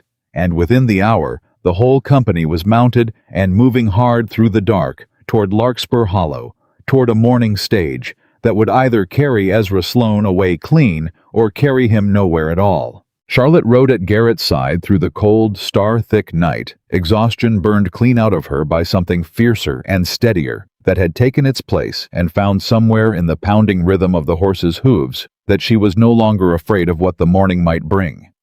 She was ready for it. They rode into Larkspur Hollow just as the sky began to lighten gray along the eastern ridge. the stage station already stirring a driver checking harness on a coach parked outside the depot while a handful of early risers loitered on the boardwalk with their morning coffee. There. Garrett's voice was low urgent, his eyes fixed on a figure emerging from the bank across the street, a leather traveling case in one hand and a hat pulled low against the coming daylight. Ezra Sloan. He was moving fast for a man trying not to look like he was hurrying, cutting across the street toward the waiting coach, and Charlotte's heart slammed hard against her ribs as Marshal Doss put his horse into a canter and closed the distance before Sloan had gone another 10 steps. Ezra Sloan. Doss's voice cracked across the quiet street like a rifle shot, and every head on the boardwalk turned at once. United States Marshal, you're under arrest for fraud, forgery, and conspiracy to commit arson. Stand where you are. Sloan froze. For one long moment, Charlotte thought he might run anyway, and she saw his eyes flick toward the coach, toward the driver, already climbing up into his seat, doing the same desperate arithmetic Cobb's gun hand had done on the road the day before. Then his shoulders sagged just slightly, the traveling case slipping from his fingers to land with a soft, defeated thud in the dust. This is absurd. His voice found its old smoothness, even now pitched to carry to the gathering crowd rather than to the marshal in front of him. I'm a respected member of this community. Whatever wild accusations you've been fed by a bitter widow and a rancher with a grudge, save it for the judge. Doss swung down, closing the distance on foot, a pair of iron cuffs already in hand. I've got a signed confession from your hired man on the barn fire at the Coleman Ranch. I've got a forged mortgage note with a widow's dead husband's name on it that doesn't match a single letter of his true signature. And I've got 2 more ranching families up near the Sweetwater who are going to want a word with you once this gets out. The color drained clean out of Sloan's face. You can't prove any of that holds together, he said. But the certainty had gone out of his voice, replaced by something considerably more brittle. Reckon a jury's going to decide that, not you. Doss closed the cuffs around his wrists with a hard final click that seemed to echo the whole length of the street. Ezra Sloan, you're going to spend a good long while explaining 20 years of other people's ruined lives to a federal court starting today. The crowd on the boardwalk had grown considerably in the last few minutes, drawn by the marshal's raised voice and the sight of the town's most powerful man standing cuffed in the street at dawn, and Charlotte felt every eye in Larkspur Hollow shift slow and disbelieving from Sloan's stricken face to her own. She did not look away from any of them. Charlotte Weaver. An older man pushed forward through the gathering crowd, hat clutched in both hands, his face weathered and lined in a way that spoke of decades under a hard sun. Charlotte recognized him after a moment, Amos Miller, whose land bordered the Coleman Ranch to the north, whose sons she had heard mentioned more than once by Silas over the weeks. Is it true what the marshal's saying about the forged papers? It's true, Mr. Miller. Charlotte's voice came out steadier than she felt. He forged my husband's signature on a mortgage note that never existed until after Thomas died. Amos Miller's jaw worked a long moment, some old grief surfacing behind his eyes. My brother sold his spread to Sloan 12 years back. He said, finally quiet enough that only those nearest caught it. Man swore up and down there was a lien against the property my brother never knew he'd signed. Sold for a third what the land was worth, just to clear himself of a debt he always claimed wasn't his to begin with. He looked at Sloan, cuffed and silent now in the marshal's grip, and something hardened in the old rancher's face. Died 2 years later, broke and ashamed. Always did wonder if that signature was truly his. It very likely wasn't, Garrett said quietly, coming to stand beside Charlotte. Marshal. Amos Miller's voice carried, now pitched for the whole gathered crowd. You'll want my testimony too, I reckon, once this goes to court. And I'd wager I'm not the only one standing on this street with a story just like mine. A murmur ran through the crowd, uneasy shifting, and Charlotte watched as one face after another turned inward, remembering recalculating years of quiet loss. They had perhaps never let themselves examine too closely until this exact moment. Reverend Hobbs stood near the back of the gathering, his face gone pale and stricken, and when his eyes met Charlotte's across the crowded street, he did not hold her gaze long. Mrs. Weaver. He came forward at last, hat in hand, considerably less certain than the man who'd ridden onto Garrett's land a week before to lecture her on Christian propriety. "I owe you an apology, a considerable one. I let a man's reputation and his standing in this town speak louder than plain decency, and I am ashamed of it." Charlotte looked at him a long moment. She thought of 2 weeks spent walking of doors, closed in her face, of a town that had decided her worth before she'd said a single word in her own defense. "I accept your apology, Reverend," she said finally. "But it's not me you owe the larger debt to. It's every family standing on this street who trusted a banker's word over their own eyes because a man of your position told them it was the Christian thing to do." The Reverend had no answer for that, and Charlotte did not wait for one. The banker's clerk, a thin, nervous young man named Whitmore, who had worked under Sloan for 3 years, approached next, hesitant, twisting his hat in his hands. "Mrs. Weaver." He glanced back toward the bank, then to her like a man deciding something difficult. "There's ledgers in that office. Old ones going back further than my time there. I always thought some of the entries looked strange, dates that didn't line up, signatures that seemed copied over rather than signed fresh. I never said anything. Didn't seem my place, and I needed the wages." His voice dropped, ashamed. "I'll testify to what I've seen if the marshal wants it. Seems the least I owe you and everyone else he wronged." "The marshal will want it very much, Mr. Whitmore." Charlotte kept her voice gentle, though the reminder of how many quiet complicities had let Sloan operate so long sat heavy in her chest. "Thank you for saying so." A stout woman in a faded blue dress pushed forward. Next one Charlotte did not recognize, gray-haired and weathered, her eyes bright with something between grief and vindication. "My husband and I lost our dairy farm to that man 8 years back," she said, her voice shaking but determined. "Told us the note was overdue when we'd paid every installment on time, showed us paper we'd never signed. We had no proof to say otherwise, so we packed up and left with nothing but a wagon and our pride." She looked to Sloane's wagon, then back to Charlotte. "Wanted you to know you're not the first he's tried to break, Mrs. Weaver. Just the first with the strength to stand and fight back where the rest of us couldn't." Charlotte reached out and took the woman's hand, unable to find words equal to what had just been offered her. "Then let's make certain you're not the last one heard," she said finally. "Marshal Doss is taking every account, yours included." By the time the wagon carrying Sloan rolled out toward Cheyenne under armed guard, bound for the territorial jail to await trial, no fewer than 6 townsfolk had come forward with stories of their own.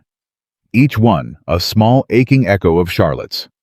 Each one a thread in a pattern that had taken 20 years, and one stubborn widow's 11-mile walk to finally pull loose. The crowd slowly began to disperse in small murmuring clusters, the whole of Larkspur Hollow reordering itself around a truth it had spent 20 years too comfortable to examine. Charlotte stood in the middle of the quieting street and found to her own surprise that the satisfaction she'd expected to feel had arrived, tangled up with something else entirely. Grief, sharp and sudden for Thomas, who had not lived to see this morning. For every year he'd spent believing right up until the fever took him that hard work and honest dealing were enough to keep a person safe in this world. "You did that," Garrett said softly, coming to stand beside her. "Every bit of it. Cobb's confession only mattered because you had the courage to walk 11 miles instead of lying down where Sloan left you. I didn't do it alone." "No," he agreed. "But you're the reason it happened at all." Charlotte asked before they rode home if they might stop at the small cemetery on the edge of town, and Garrett did not question it, only turned his horse toward the low iron fence without a word. But first they passed the mercantile, its owner a narrow woman named Mrs. Preston, who had once refused Charlotte credit for a spool of thread on account of her being, in the woman's own words that long ago afternoon, clearly a poor risk for anything requiring restraint. Standing now in her doorway, with her hands twisted anxious in her apron. "Mrs. Weaver." She stepped forward, uncertain, glancing at the dispersing crowd like she expected to be turned away. "I heard what happened, what Sloan did to you and to the others." She swallowed hard. I was unkind to you that day you came in asking after credit. I judged you before I knew a single true thing about your circumstances. And I've thought on it more than once, since wondering what became of you." Charlotte considered her a long moment. It would have been easy, and not entirely undeserved, to let the woman sit with her shame a while longer. "We all judge too quick sometimes, Mrs. Preston," she said instead. "I've found it costs a great deal more to hold on to the grudge than to simply do better going forward. I'd rather you remembered this morning than that afternoon, if it's all the same to you." Mrs. Preston's eyes went bright and wet, and she nodded quick and grateful, and Charlotte walked on toward the cemetery, with a lightness in her chest that surprised her, not triumph exactly, but something closer to peace, the particular ease of a woman who had finally stopped needing a town's good opinion to know her own worth. Thomas's grave sat plain and modest beneath a young cottonwood, the marker simple, the ground still settling after 8 months. Charlotte knelt beside it a long while, Garrett standing a respectful distance off, his hat in his hands. "I kept my promise," she said quietly to the stone, to the man who could not hear her, and to some quieter part of herself that needed to say it aloud regardless. "You always said I was stronger than I gave myself credit for. Took me walking 11 miles and near losing everything to finally believe you." She pressed her palm flat against the cool earth a moment. "I'm not sorry for what comes next, Thomas. I think you'd understand that better than anyone." She stayed a moment longer, remembering him not as the fever had left him gaunt and gray in that last terrible week, but as he'd been the whole of their 4 years together, whistling over the wash basin of a morning patient with her, when the garden failed 2 summers running, never once, not in word or in look, making her feel her size was anything but exactly as it should be. He had loved her plainly and without condition, and she understood now, kneeling in the grass above him, that his love had been the first proof she'd ever had that such a thing was possible. Garrett's had simply been the second. "Thank you," she whispered, so quiet even she barely caught the words, "for teaching me how to recognize it when it came around again." When she rose, Garrett was there, steady, offering his arm without a word, and she took it, and together they walked back to the horses in a silence that held no more grief in it than gratitude. They reached the ranch well past noon, and word of Sloan's arrest had somehow already outrun them, because the whole crew was gathered in the yard waiting, Mrs. Abernathy at the front of them wringing her apron, Dutch grinning wide enough to show the gap in his back teeth. "Well," Silas called out before either of them had fully dismounted. "Don't leave a man in suspense, boss. He's in irons riding for the territorial jail as we speak." Garrett swung down and the yard erupted. Dutch let out a whoop that startled every bird off the barn's remaining roofline. Pete pumped both fists in the air like he'd won a foot race, and Willis, still favoring his bad shoulder, managed a one-armed embrace of anyone standing close enough to catch. "Lord have mercy." Mrs. Abernathy pressed both hands to her face, laughing in near tears all at once. "I never did think I'd live to see that man answer for a single thing he's done in this county." "Wasn't just us that brought him down," Charlotte said, raising her voice over the celebration. 6 other families stepped forward before we'd even left town. Folks Sloan ruined years before he ever met me. Then here's to every last one of 'em." Dutch produced from somewhere inside his coat a bottle of something amber that Mrs. Abernathy eyed with deep suspicion, and poured a small measure into a row of tin cups, passed hand to hand around the yard. "To Mrs. Weaver, who walked 11 miles on nothing but grit, and came out the other side with the whole county owing her a debt it can't never rightly repay. To Mrs. Weaver." The yard echoed rough and warm, and Charlotte stood in the middle of it with her throat gone tight, thinking that she had arrived at this ranch a month ago with nothing but a torn shawl and a letter, and now stood surrounded by more genuine warmth than Larkspur Hollow had offered her in the whole of her married life. The celebration wound down slow into evening chores, still needing doing, regardless of the day's victories, and it was full dark by the time the yard finally quieted, and Charlotte found herself alone in the kitchen with Garrett, the two of them worn through in the particular satisfied way of people who had earned their rest honestly. The days that followed moved differently than any Charlotte had known since Thomas's death. Full purposeful, the particular busy relief of a life reassembling itself after a long fall. A county clerk rode out from Cheyenne within the week, carrying a formal order voiding the fraudulent mortgage note in full, and restoring clear title to what remained of Charlotte's homestead, though she had already decided quietly that she had no desire to return to a house that had only ever held grief for her. A second order filed the same visit cleared the irregularity on the Coleman land grant once and for all. The original forged transfer struck from county record, and Garrett's father's honest claim reaffirmed in full. 20 years he held that over your family? Charlotte said, reading over the cleared documents at the kitchen table while Garrett looked on. And you never even knew it.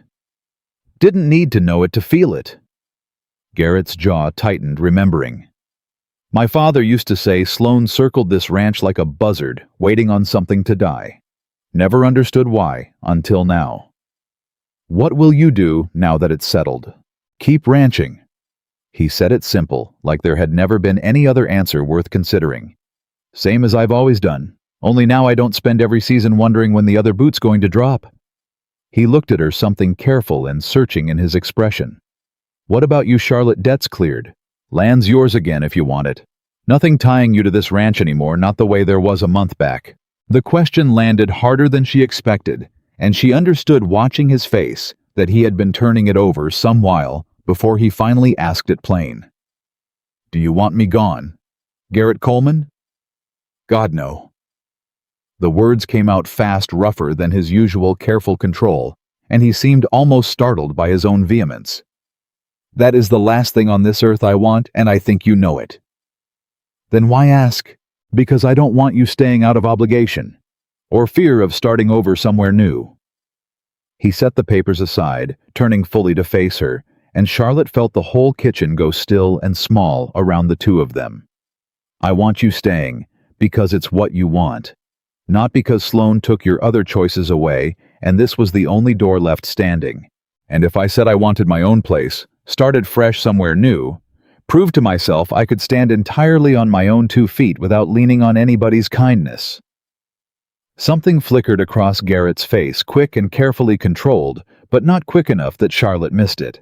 Then I'd help you pack the wagon myself, and I'd mean it, he said, and she believed him, which somehow made the offer land even harder in her chest. I told you once I judge a person by their work and their word, not by what they owe me for kindness already given. That's still true whatever you decide. You'd let me go, just like that.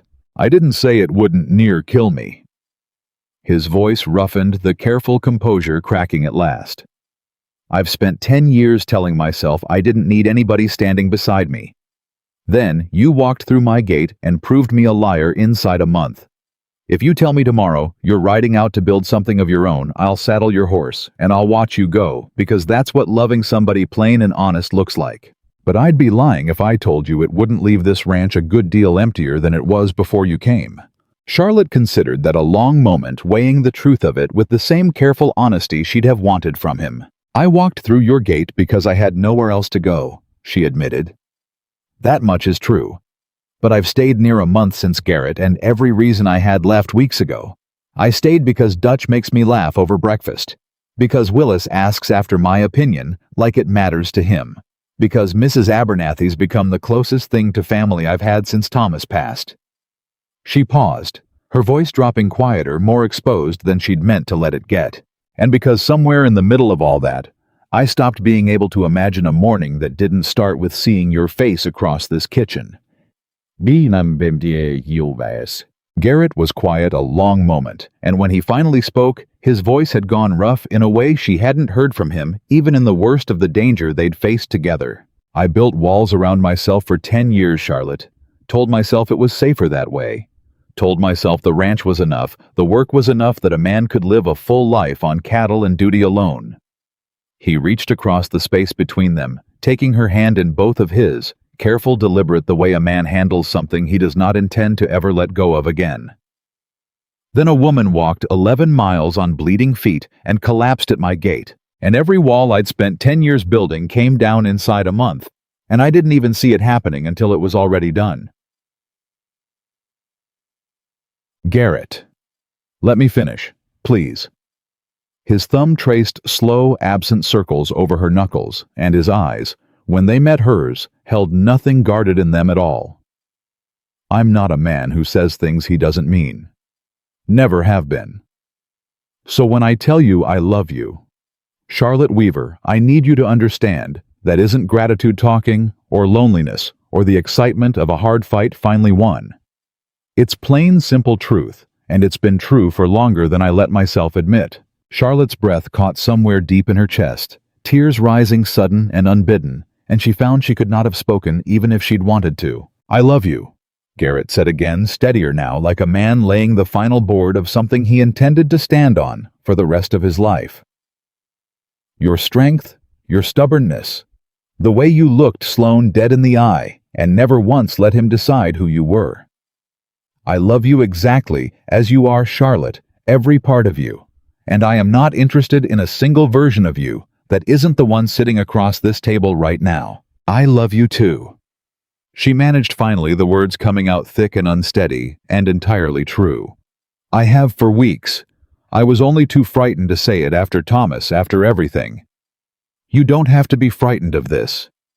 He lifted her hand, pressed his lips careful and warm against her knuckles, and Charlotte felt something in her chest that had been clenched tight since November finally fully let go. Not with me, not ever. They sat like that a long while, hands joined across the table, the cleared land papers forgotten between them, the whole ranch settling into its evening rhythm outside the kitchen window. Dutch's low laugh carrying from the bunkhouse. Rufus barking once, at nothing in particular, the ordinary, unremarkable sounds of a life Charlotte had never quite let herself hope for again. There's something I've been meaning to ask you, Garrett said, finally. His voice gone quiet, almost hesitant, in a way entirely unlike him. Been carrying it around near a week now, waiting for the right moment. Kept telling myself it wasn't yet on account of everything else going on. But I don't much feel like waiting any longer, Charlotte, and I don't reckon there's ever going to be a moment that feels more right than this one does. Charlotte's heart climbed into her throat, her hand tightening around his without her quite meaning it to. Garrett? A sharp knock rattled the kitchen door before he could say another word, and both of them startled Garrett's hand dropping instinctively toward his hip before he caught himself. Boss? Willis's voice muffled, apologetic. Sorry to trouble you this late. Fence gates come loose on the south pasture, and Silas figured you'd want to know before the cattle wandered clean off in the night. Garrett closed his eyes a moment, drew a long breath, and Charlotte, despite the interruption, found herself fighting down a laugh at the sheer ordinary timing of it. Tell Silas I'll see to it first thing at sunup, Garrett called back, not moving an inch from his seat across from her. It'll hold till morning. Yes, sir. A pause, then more sheepish. Sorry again, boss. Willis's footsteps retreated across the porch, and Garrett turned back to Charlotte, a rueful, helpless sort of smile tugging at the corner of his mouth. Where was I? You were about to lose your nerve by your own account. Charlotte's voice came out warmer than she intended, threaded through with the same nervous joy climbing through her own chest. Something about a week's worth of carrying a question around. Right. He shook his head once, like a man resetting himself, and reached for her hand again, steadier this time, more certain. Let me get it out plain before something else comes knocking. He drew a breath, steadying himself the way she'd seen him steady himself in front of Sloan, in front of the delegation, in front of a rifle pointed straight at her, the particular stillness of a man about to do something that mattered more than his own comfort. Charlotte Weaver, I have never in my life been more certain of anything than I am of this. He reached into his coat pocket, and Charlotte's breath stopped entirely, waiting. What he drew from his coat pocket was not the velvet box Charlotte had half braced herself for, but a ring of plain gold, simple and unadorned, small enough that he had to hold it careful between two fingers. It was my mother's, Garrett said, his voice gone rough at the edges. Not Rachel's. I want that said plain so there's no ghost sitting at this table with us tonight. This ring belonged to a woman who taught my father the same thing I've learned watching you these past weeks, that a life built on honesty and hard work is worth considerably more than one built on appearances or ease. He turned it slow between his fingers, catching the lamplight. I've been carrying it around since the day we rode back from Cheyenne, waiting for the right moment, and I've come to understand there isn't ever going to be a moment that feels entirely safe to ask a question this big. So I'm asking anyway." He came around the table and knelt, and Charlotte's whole chest went tight and trembling at the sight of him there. This tall, steady, unshakable man, folded down in front of her, like the whole world had narrowed to the small space between them.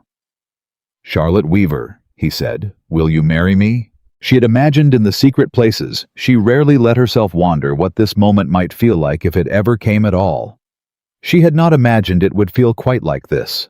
Not triumphant, not dizzy with disbelief, but simply quietly right, like a door closing gently on a room she no longer needed, and opening onto one she'd been walking toward her whole life without knowing it. "Yes," she said, and then, because once did not seem like enough to hold the whole of what she felt, yes, Garrett Coleman 1,000 times yes. He slid the ring onto her finger, with hands that were not for the first time since she'd known him entirely steady, and when he rose and drew her up into his arms, Charlotte felt herself lifted clean off her feet, laughing and crying.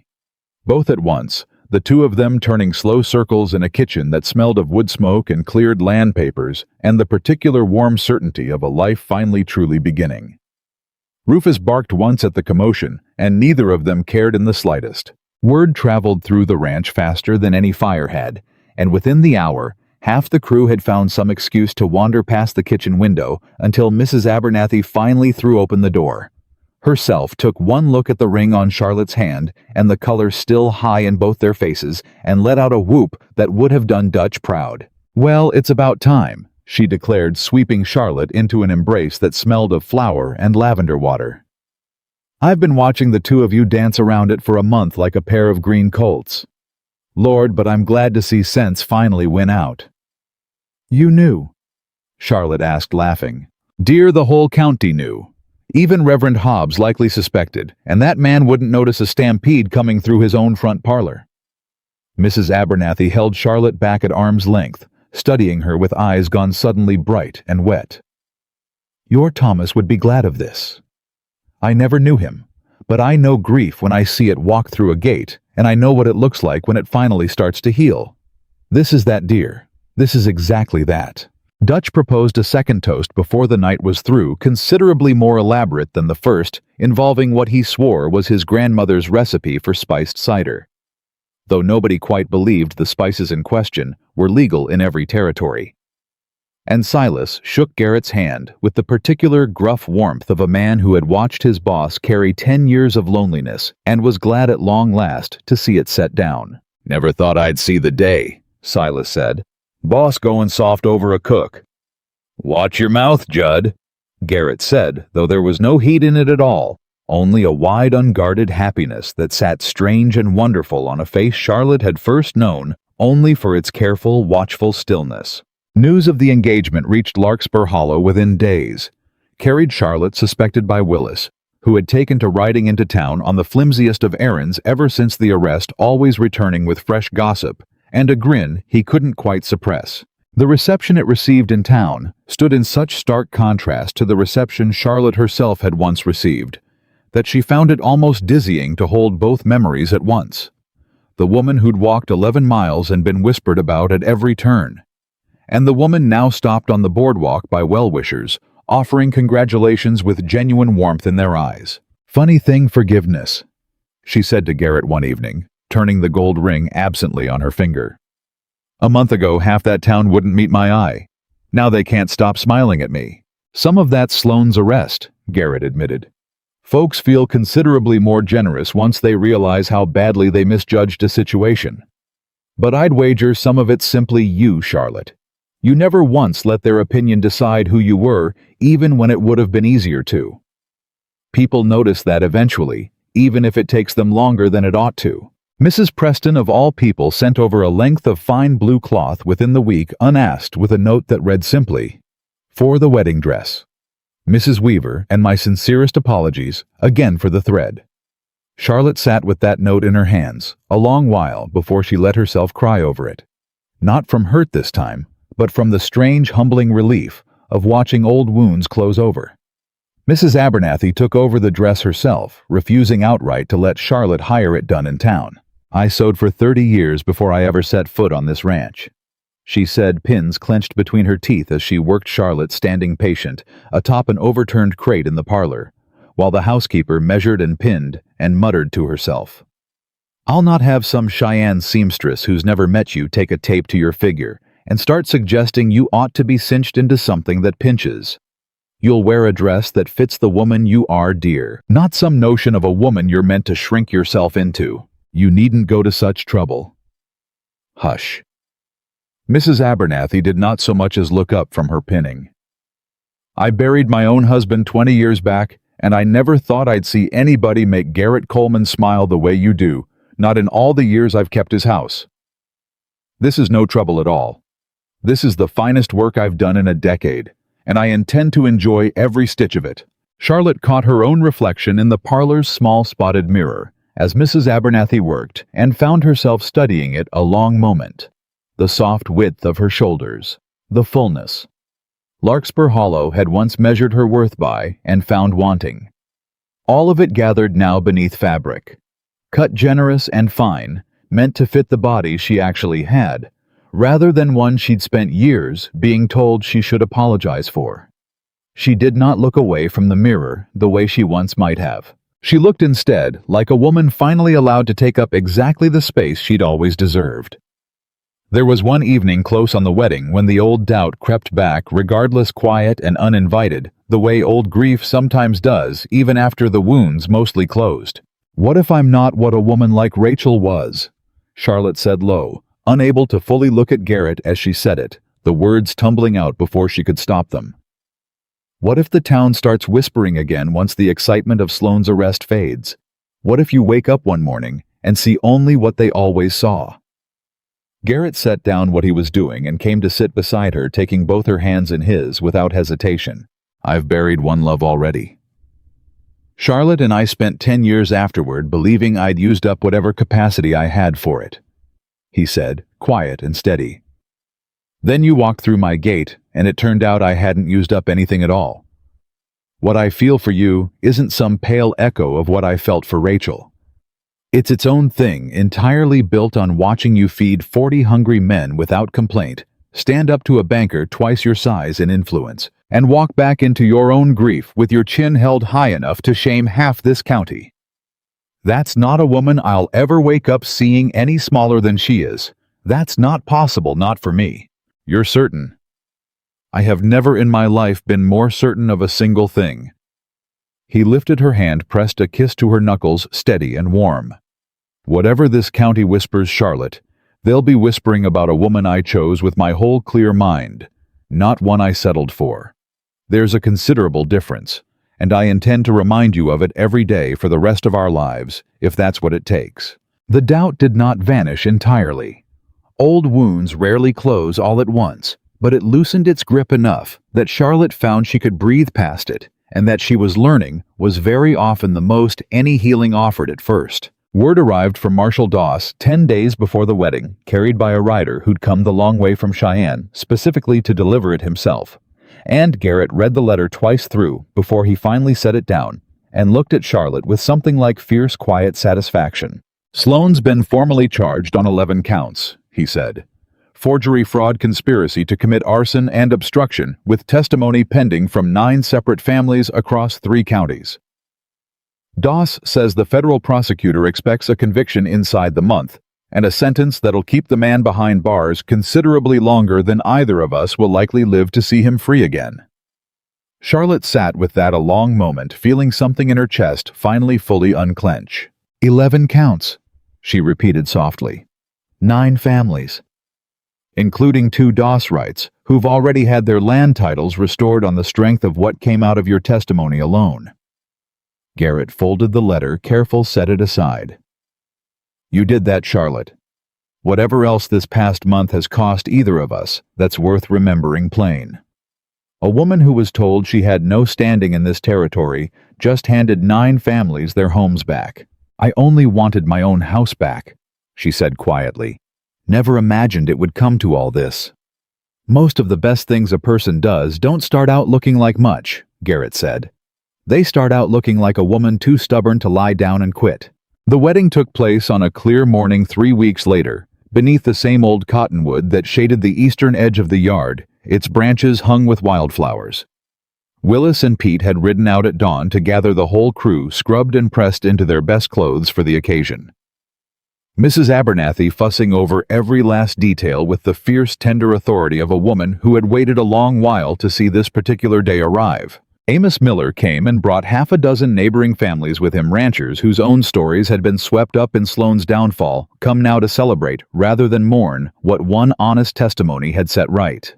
Even Reverend Hobbs stood among the gathered guests, considerably humbled from the man who'd once ridden onto Garrett's land to lecture on propriety, and when he offered to perform the ceremony himself, his voice carried none of its old judgment, only a quiet, genuine gladness. Abigail Purnell arrived early before most of the other guests, finding Charlotte in the small side room of the ranch house where Mrs. Abernathy had laid out the finished dress. "I very nearly didn't believe it when Willis rode into town with the news," Abigail said, taking both of Charlotte's hands in hers, her eyes already bright with tears. "The last I saw of you, you were walking off toward the horizon with nothing but a torn shawl and my letter. And I confess, I spent that whole first week wondering if I'd sent you to your death instead of to safety. You sent me exactly where I needed to go," Charlotte said, squeezing her hands. "I would never have made it through that gate without your kindness, Abigail. I mean that plainly. You were the only person in this whole town who looked at me and saw something worth helping back, when everyone else had already decided otherwise." "I only wrote down an address I'd heard mentioned in passing." Abigail waved a hand, embarrassed by the praise. "You're the one who walked 11 miles on it." "Then let's agree it took both of us," Charlotte said, and pulled her into an embrace that held a full year of gratitude in it, "and that I'll be forever glad you were the kind of woman who didn't look away." Charlotte stood at the edge of the yard in Mrs. Abernathy's careful handiwork. Blue fabric catching the morning light, and found she did not feel for the first time in longer than she could remember even the smallest flicker of the old shame that had once followed her into every room she entered. She felt instead exactly like herself. Exactly enough. Garrett waited for her beneath the cottonwood, tall and steady, in a coat she'd never seen him wear, his eyes finding hers the moment she stepped into the yard and holding there the whole slow walk across it, as though there were nothing else in the whole wide territory worth looking at. "You're staring," she murmured once she'd reached him. "I intend to keep doing it a good long while yet," he said low enough that only she could hear it, and the corner of his mouth curved up in that same faint, unguarded smile she'd come to love more than she had words to explain. Reverend Hobbs cleared his throat, and the yard settled into a hush. "We are gathered," he began, "to witness the joining of two people who have each in their own way walked through fire to arrive at this exact morning." Charlotte felt Garrett's hand tighten around hers, warm and certain. "Garrett Coleman," the Reverend continued, "do you take this woman in all her strength and all her tenderness to stand beside you through whatever this territory sees fit to send your way?" "I do." Garrett's voice did not waver, not once. "I've spent 10 years learning how to stand alone. I'd a good deal rather spend the rest of my years learning how to stand beside her instead." Charlotte Weaver. The Reverend turned to her, and Charlotte felt the whole gathered yard, every face she'd come to know and trust these past weeks, leaning in close around her like a wall built entirely of goodwill. "Do you take this man steady and true to be your husband in this life and whatever comes after?" "I do," Charlotte said, and her voice, to her own surprise, came out clear and unshaking, carrying the particular certainty of a woman who had walked 11 miles on bleeding feet and found at the end of that road exactly the life she deserved all along. "I walked a long way to find him. I don't intend to walk away from him now." A ripple of warm laughter moved through the crowd, and Reverend Hobbs, smiling now in a way Charlotte had not once seen from him before, that morning pronounced them husband and wife before the whole assembled ranch, the whole reordered town, the whole wide Wyoming sky stretched clear and blue and endless above them. Garrett kissed her beneath the cottonwood's shifting shade, gentle and sure, and the yard erupted into cheering, loud enough to send every bird on the property scattering skyward. Dutch whooping loudest of all, Willis and Pete tossing their hats, Mrs. Abernathy weeping openly and without a shred of embarrassment about it. The celebration ran long into the afternoon. Tables set up beneath the cottonwood, groaning under more food than even Charlotte had ever cooked in a single sitting, fiddle music, drifting up from somewhere near the barn, half the county dancing in the dust of a yard that had one short month before held nothing but a stranger's collapsed body and a town's cold judgment. Garrett pulled her into the dancing well past what any dignified rancher ought to attempt by his own cheerful admission, spinning her clumsily but earnestly across the packed dirt, while Dutch called out encouragement from the sidelines, and Mrs. Abernathy pretended not to be crying into a handkerchief. "You're a terrible dancer, Garrett Coleman," Charlotte informed him, laughing breathless. "Never claimed otherwise." He drew her closer, regardless, entirely unbothered. "Reckon you'll just have to marry me anyway." Bit late for reconsidering now. "Wouldn't reconsider if you paid me the whole of this ranch to do it." He pressed his forehead to hers, the fiddle music swelling warm around them, and for a moment the whole noisy, joyful yard seemed to fall away entirely, leaving just the two of them, turning slow circles in the golden afternoon light. Amos Miller found Charlotte during a quiet lull, his weathered face soft with something like gratitude too large for easy words. "You gave this whole county something back it didn't know it was missing," he said. "Not just land, though there's plenty of that too now. You gave folks back their nerve to speak up when something's wrong, instead of swallowing it quiet the way we all did for 20 years. I only ever wanted my own small piece of it back," Charlotte said. "The rest just seemed to follow. Best things usually do." Amos tipped his hat and returned to his family, and Charlotte stood a moment in the golden last light of her wedding day, watching a yard full of people who had once been strangers move easy and laughing among each other, and thought that perhaps this, more than any single piece of land or any cleared debt, was the truest thing Sloan's downfall had restored. 1 year later, the Coleman Ranch bore little resemblance to the quiet, careful place Charlotte had first collapsed in front of at the end of an 11-mile walk. The barn stood fully rebuilt, its east wall stronger than the original had ever been, Garrett having insisted on new lumber straight through rather than patching the old damage over.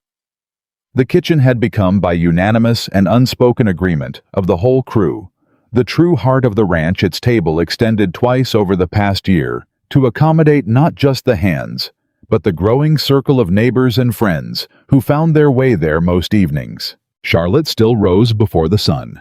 She still had breakfast on the table by 5 sharp, though now Mrs. Abernathy shared the work rather than carrying it alone. And now, more mornings than not, she found Garrett already awake beside her, watching her with the same steady, unguarded warmth he'd shown her that first startled evening on the porch. Dutch had at long last stopped proposing marriage over breakfast on account of Charlotte's actual husband threatening with great good humor to start charging him rent on the joke.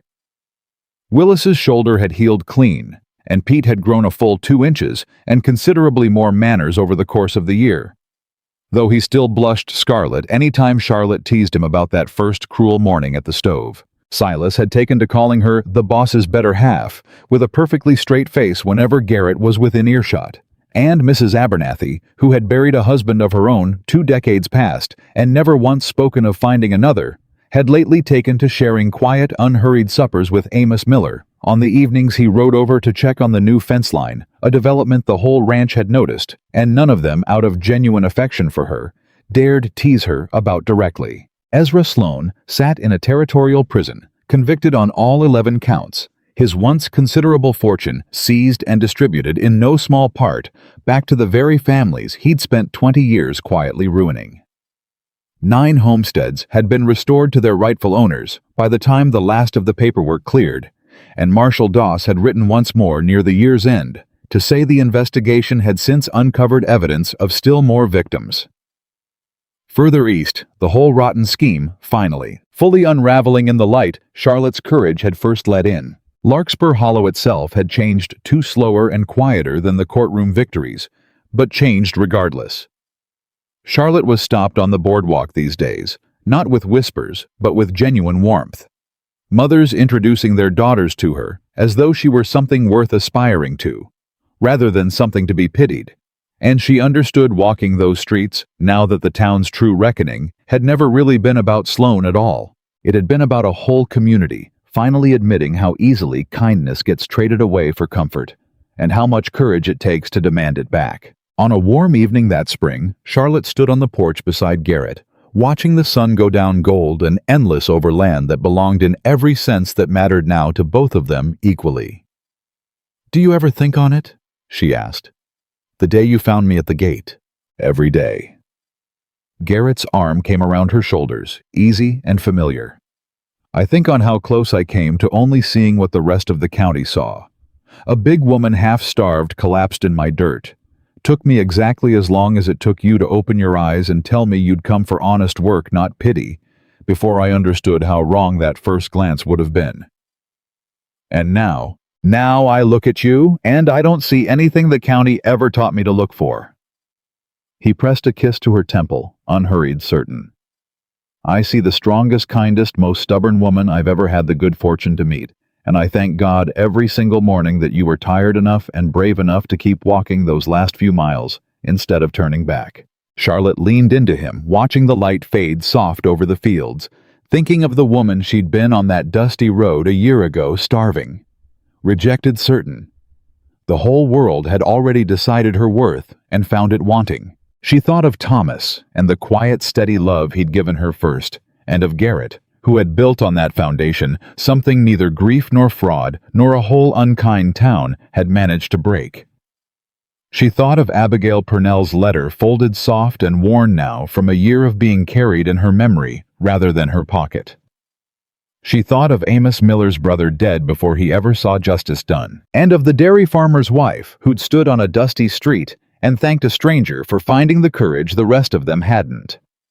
She thought of 9 families sleeping tonight in homes that were once again rightfully their own. She thought most of all of every woman who might one day feel exactly as small and unwanted as she once had, standing at the edge of some road of her own, certain there was no gate ahead worth reaching.